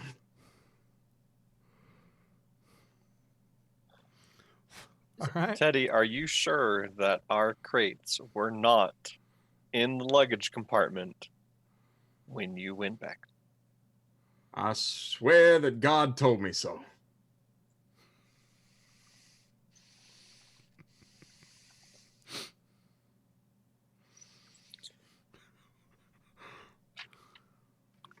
Father Sam starts walking back towards the train, All right. visibly upset. Now, I think it'd be real good for us to stick together. We might not have gotten all the harrow, you know. Don't go wandering off on your own. She's right. Then come with me. He just resolutely walks with the purpose of a man given God's purpose. Yeah, I'll bust a laugh. All right, so you guys approach the bent and torn wreckage of the train. There's a large fissure in the ground. This looked like an earthquake that in fact rent the earth. And you can see the wreckage of, there's fire at the front where the engine has tipped and all of that, but the other cars are tipped over and broken, and there are a certain amount of like huddled people who are like shaking and holding weapons and have clearly fought off some of the harrowed. But you're able to find your way to the luggage, what remains of the luggage car. And there are indeed no medical supply crates aboard this train. Now, see, what did I tell you, Father?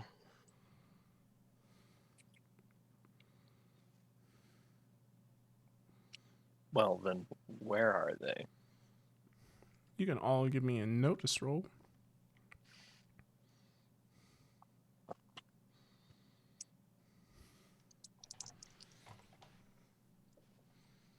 Five. 7. 15. 7. All right, so the 5s and the 7s. You notice that there are a whole bunch of tracks leading to and from. Some are the shuffling, scraping tracks of harrowed. But Teddy, you notice that there is a specific set of tracks that moves off a ways toward the fissure. And then there at the fissure, there appears to be some wagon tracks that start there. Yes, fissure. Right. Friends, I think they have a lead on us. They're on a wagon.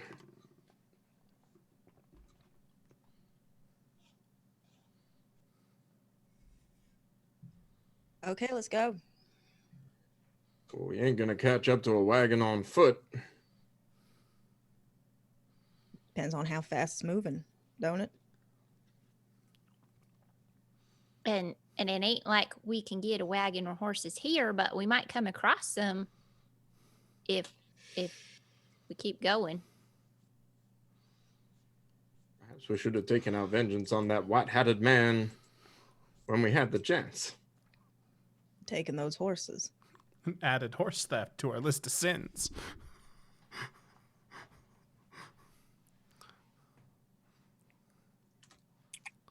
Is it safe to say that we have found, have we found our stuff? Because Father Sam would have left his shotgun in their sleeping compartment or with the rest of their You luggage. can definitely try and hunt through the wreckage of the train and see what you can find.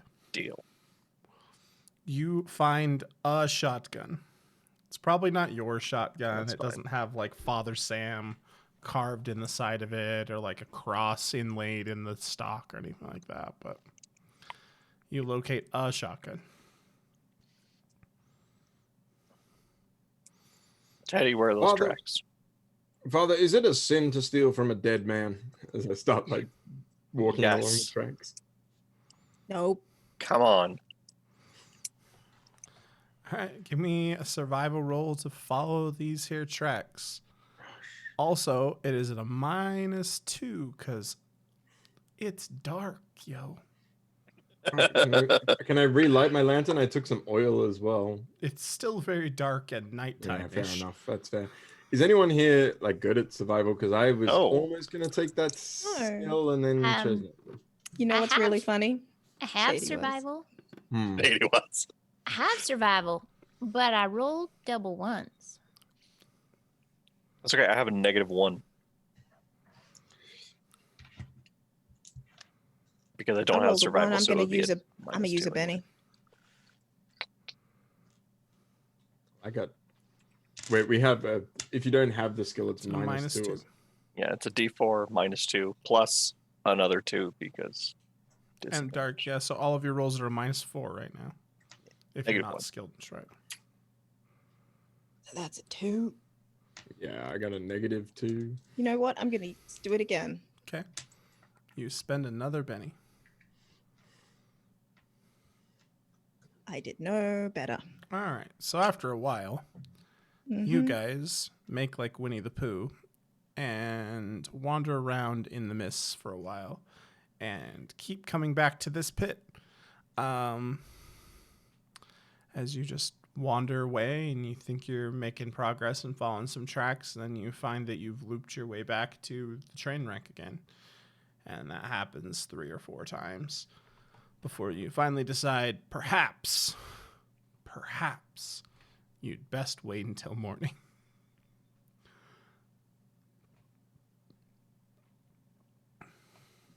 Sleep on the train, or too much chance of the dead walking again? We should definitely take shifts. Yeah, we should probably hole up in one car and not split up. Block it. If we get warm close to the engine, at least it's warm. As the fire continues to burn in the distance. You know, I think I might feel safer further away from the burning wreckage. I don't know what you're talking about. I would suggest, as your storyteller, given how horrible you are all at survival, you probably make camp nearby the tracks so you can find them again tomorrow. Yes, that was going to be my suggestion, voice in the air. just as a thought process, you may want to be like, this is where I am. This is where I will stay. I just pull a blanket out of my bag and wrap myself up and sit on the ground. All right. You guys take up residence next to these tracks, and your night passes uneventfully. Morning breaks, and you may resume your survival rolls the way we're going to suggest you do this. Chantel, Jamie, and Peter, you're going to roll survival rolls to assist Eliza Jane. So let's start with Chantel, with Jemima, Father Sam, and Teddy, please rolling their survival roll. For each success you get, you add a +1 to Eliza Jane's. What's a minus? Just the your minus untrained 2? penalty if you don't have it. Well, then I got a 4, so that's one Okay, success. so 1 I did not succeed. and 2. So no, I did not succeed. All right. So Eliza Jane, you add 1 success. You add 1 bonus to your survival roll from your supposedly assisting friends. 5. 5. All right. So it'll take you a while, but you do manage to track it. In that time, it occurs to the 3 of you who've been together for 6 months. You have no idea who Jemima Stark is or why she's assisting you with any of what you're doing. But you appear to have trusted her without a second thought. Yeah, there was probably that conversation over the evening at some point.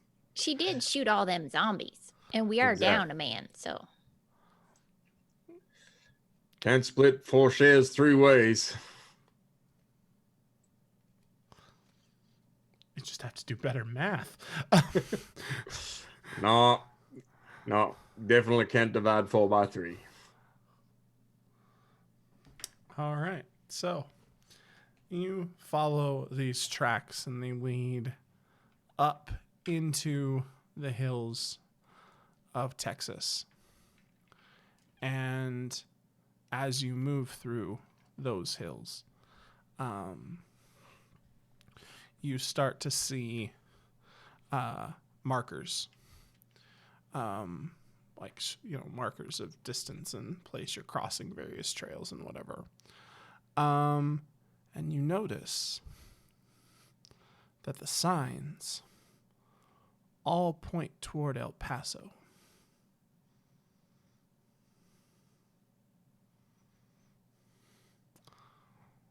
And as you continue to follow these wagon tracks, you, in fact, find yourselves on the hills overlooking El Paso. And you see that small little desert town down below. You see a burned out set of wreckage. A couple of buildings next to it also appear to have experienced some level of fire damage. And the tracks from the wagon lead down into El Paso.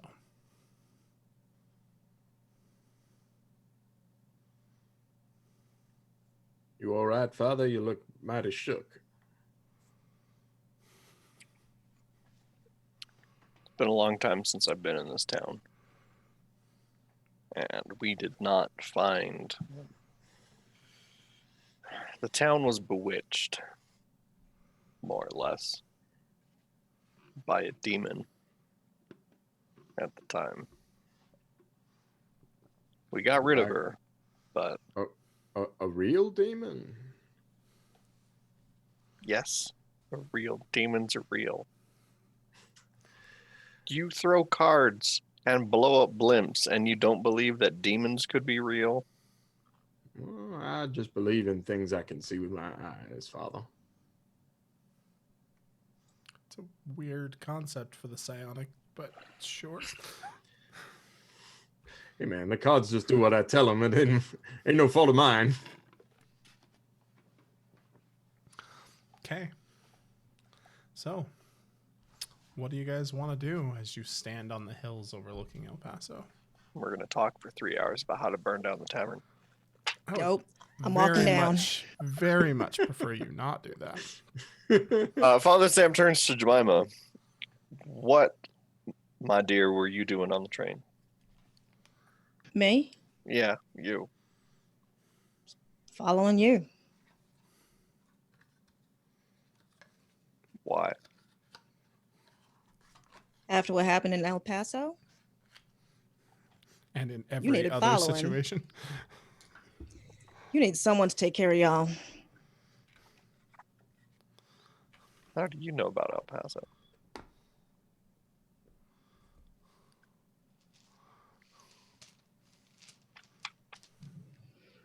Important thing is we get those medical supplies. For who?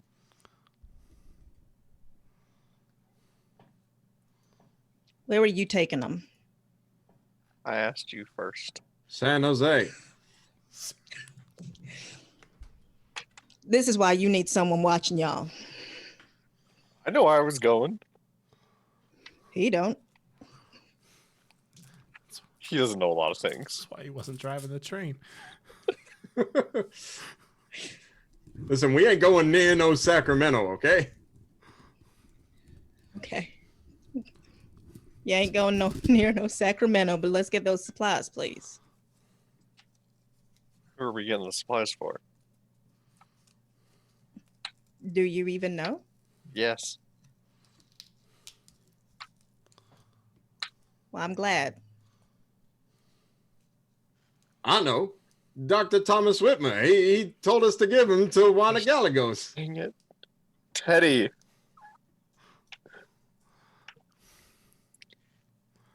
don't even know if we can trust her.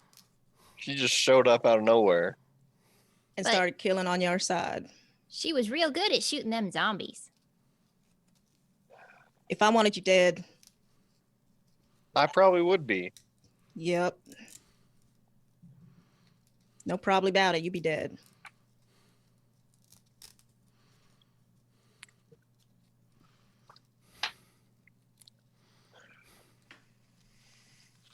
You gotta admit, Father Sam, she's got skills that we could use right about now.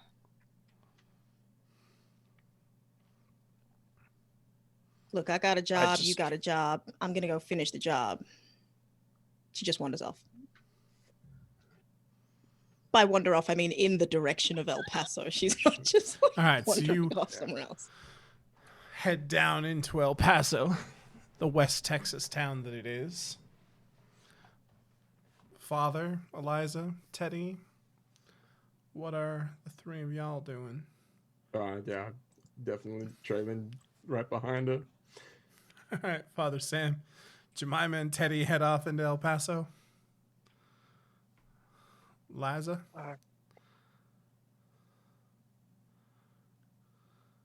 Come on, Father Sam. How bad can Just it trust be? her just a little bit. Just don't. I find her timing very coincidental. It is a mite suspicious, so maybe we should continue to keep an eye on her, but we So could sad use some nobody's help. gone for a Father, the Lord works in mysterious ways. I feel like we should not look Providence in the mouth. I'd start heading towards El Paso. All right. I was going to say San Jose. Teddy, gosh dang it. All right. So you make your way down into the West Texas town of El Paso. And there in the town square, you see there's a large structure erected, and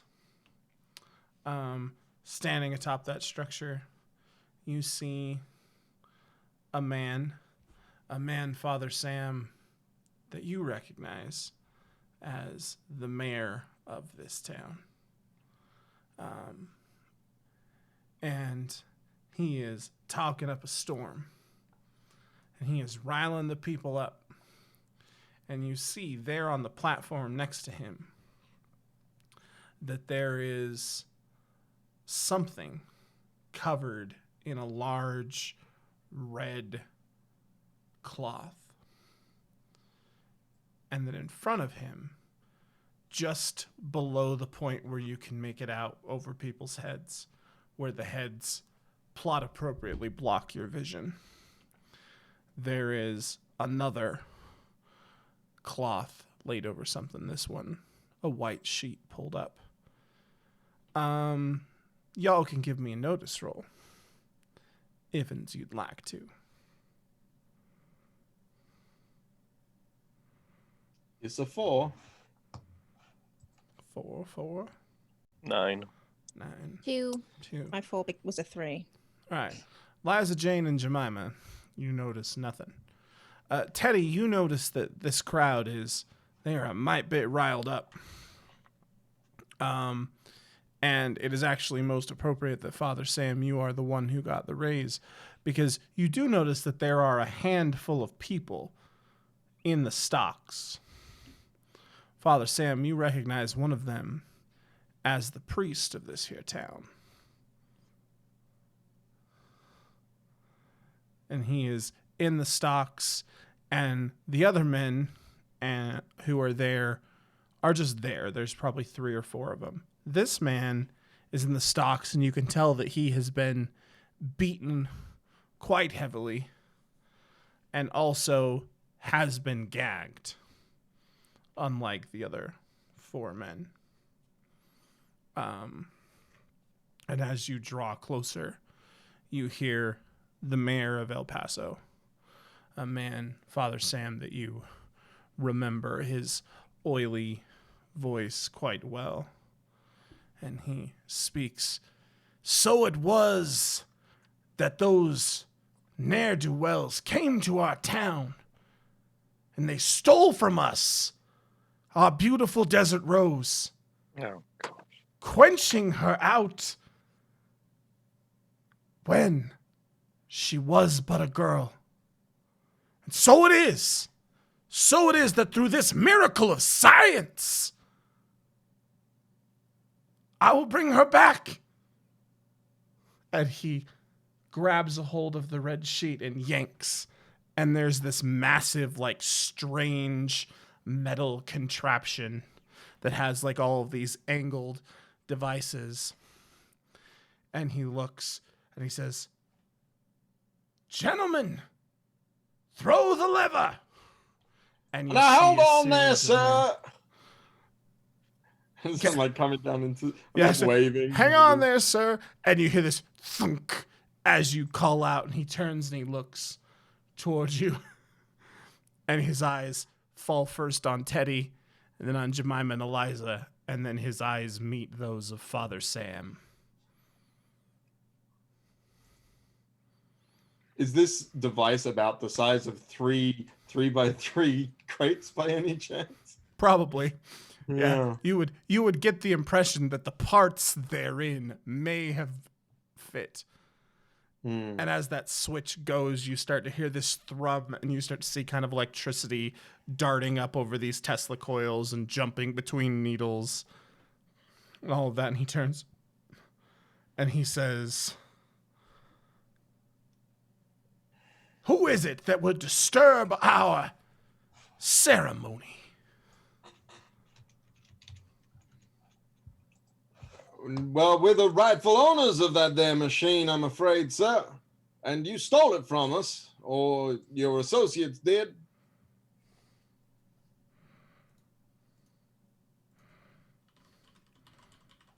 That is a mighty big accusation to level in El Paso.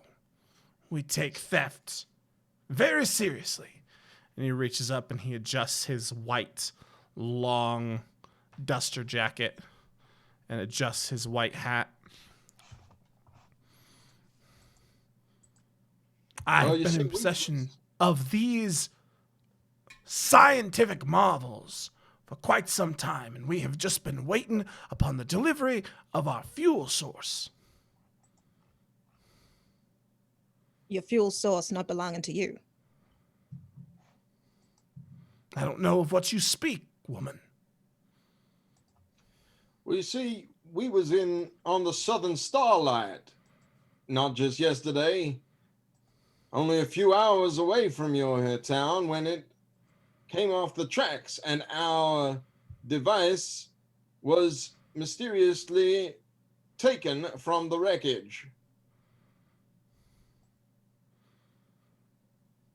I'm very sorry to hear about. Wow, I feel like this is just overacting 101. I'm very sorry to hear that the Southern Starlight has met with such unfortunate circumstances that we had wondered why it did not arrive in town on time last evening.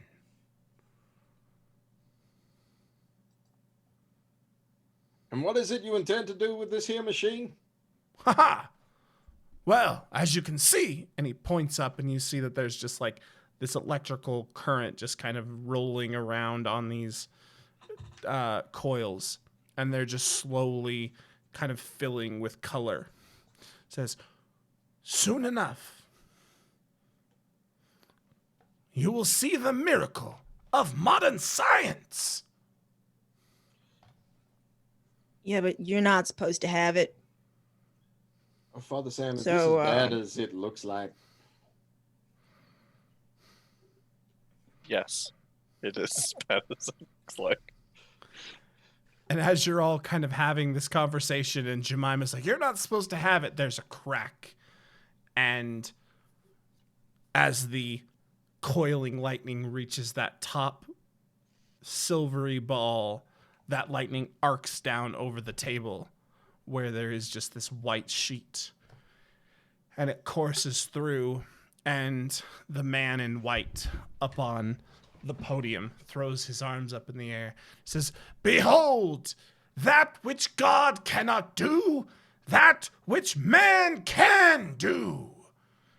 And as the lightning courses through, you see the white sheet lift as though someone sits up. And Father Sam, you watch in horror as the sheet falls aside and the drop-dead gorgeous face of wicked Felina turns to smile out over a cheering crowd. And we'll see you all next week. Oh, man. But I want to shoot her in the face first. Yes, I have a shotgun. It's right here. I have an even more interesting question, but I'll save it for next week, I guess. All right, everybody. Thanks so much for joining us for this heavily overacted and accent-ridden episode of Do Respite Programming. This has been Southern Starlight. I hope everybody had fun. It was ridiculous. It was definitely a different take on what we've been doing. Eternium Gate is going through some retooling, so next week we will be back with more of this ragtag group of cowpokes to do whatever they do as Wicked Felina rises in El Paso. I've been your storyteller, Eric Taylor, and over here in the storybook, we have 4 wonderful players who made it all possible. We're going to start bottom right with Eliza Jane herself, Sarah. That was so much fun. I am glad. I definitely want to do that again. Well, next Wednesday, we'll be back.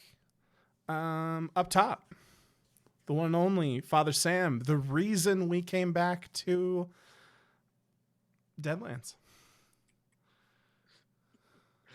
This is terrible. It's terrible. I feel like my friend died, and then Chantal's own Chantal fault. died, and then the show fell off I'm right rails, here. and then it kind of got back to where I'm assuming this is probably how it was going to end anyway. It was always We intended to just end up in had El Paso. a We got there major eventually. detour. You had and to blew up a deal blip. with haberdashers as you guys honed hard in on that red herring and just did not let go. So, Jamie. I'm going to ask my question now, Eric. How many people fit in a large blast template? Several. Okay, good to know. I'm Jamie. You can find me at jamie-collette.com or on Twitter at MuffinManifesto. And I'll see you next week. And Shani B. Oh man, I got to build a character immediately and then start playing them and then forget crucial character detail or crucial story detail. That was fun. I don't want to die every game, but that actually was quite fun to have to just immediately rebuild a character and listen to y'all talk about hats while it happened. That was hilarious. I'm Chantal B. You can find me at Chantal B on Twitter. You can find me at wordswithcolor.com. You can find me back here on Saturday for Somerset City with Sarah, good old Liza Jane, but she's not Eliza Jane there. That will be at 11 p.m. Eastern. I'm always here. I'm elsewhere also sometimes, but I'm always here. Come check out and say hi. Alrighty.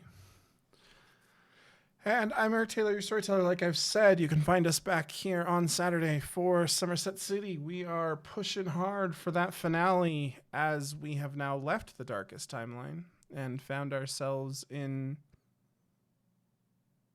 The realist timeline? the realest of timelines, which also may be the darkest. Who knows? A dark, real timeline. The Things real are rough. dark timeline. Things are rough. Margaret's having a hard time. Gabby's having a hard time. Everybody's currently unconscious. It's good times. So yeah, come tune in 11 p.m. Eastern on Saturday. But until then, I've been Eric Taylor, and on behalf of Chantel, Frito, Jamie, and Sarah, good night. Good luck. Stay safe. Please stay home. We'll see y'all next week. Bye, everybody.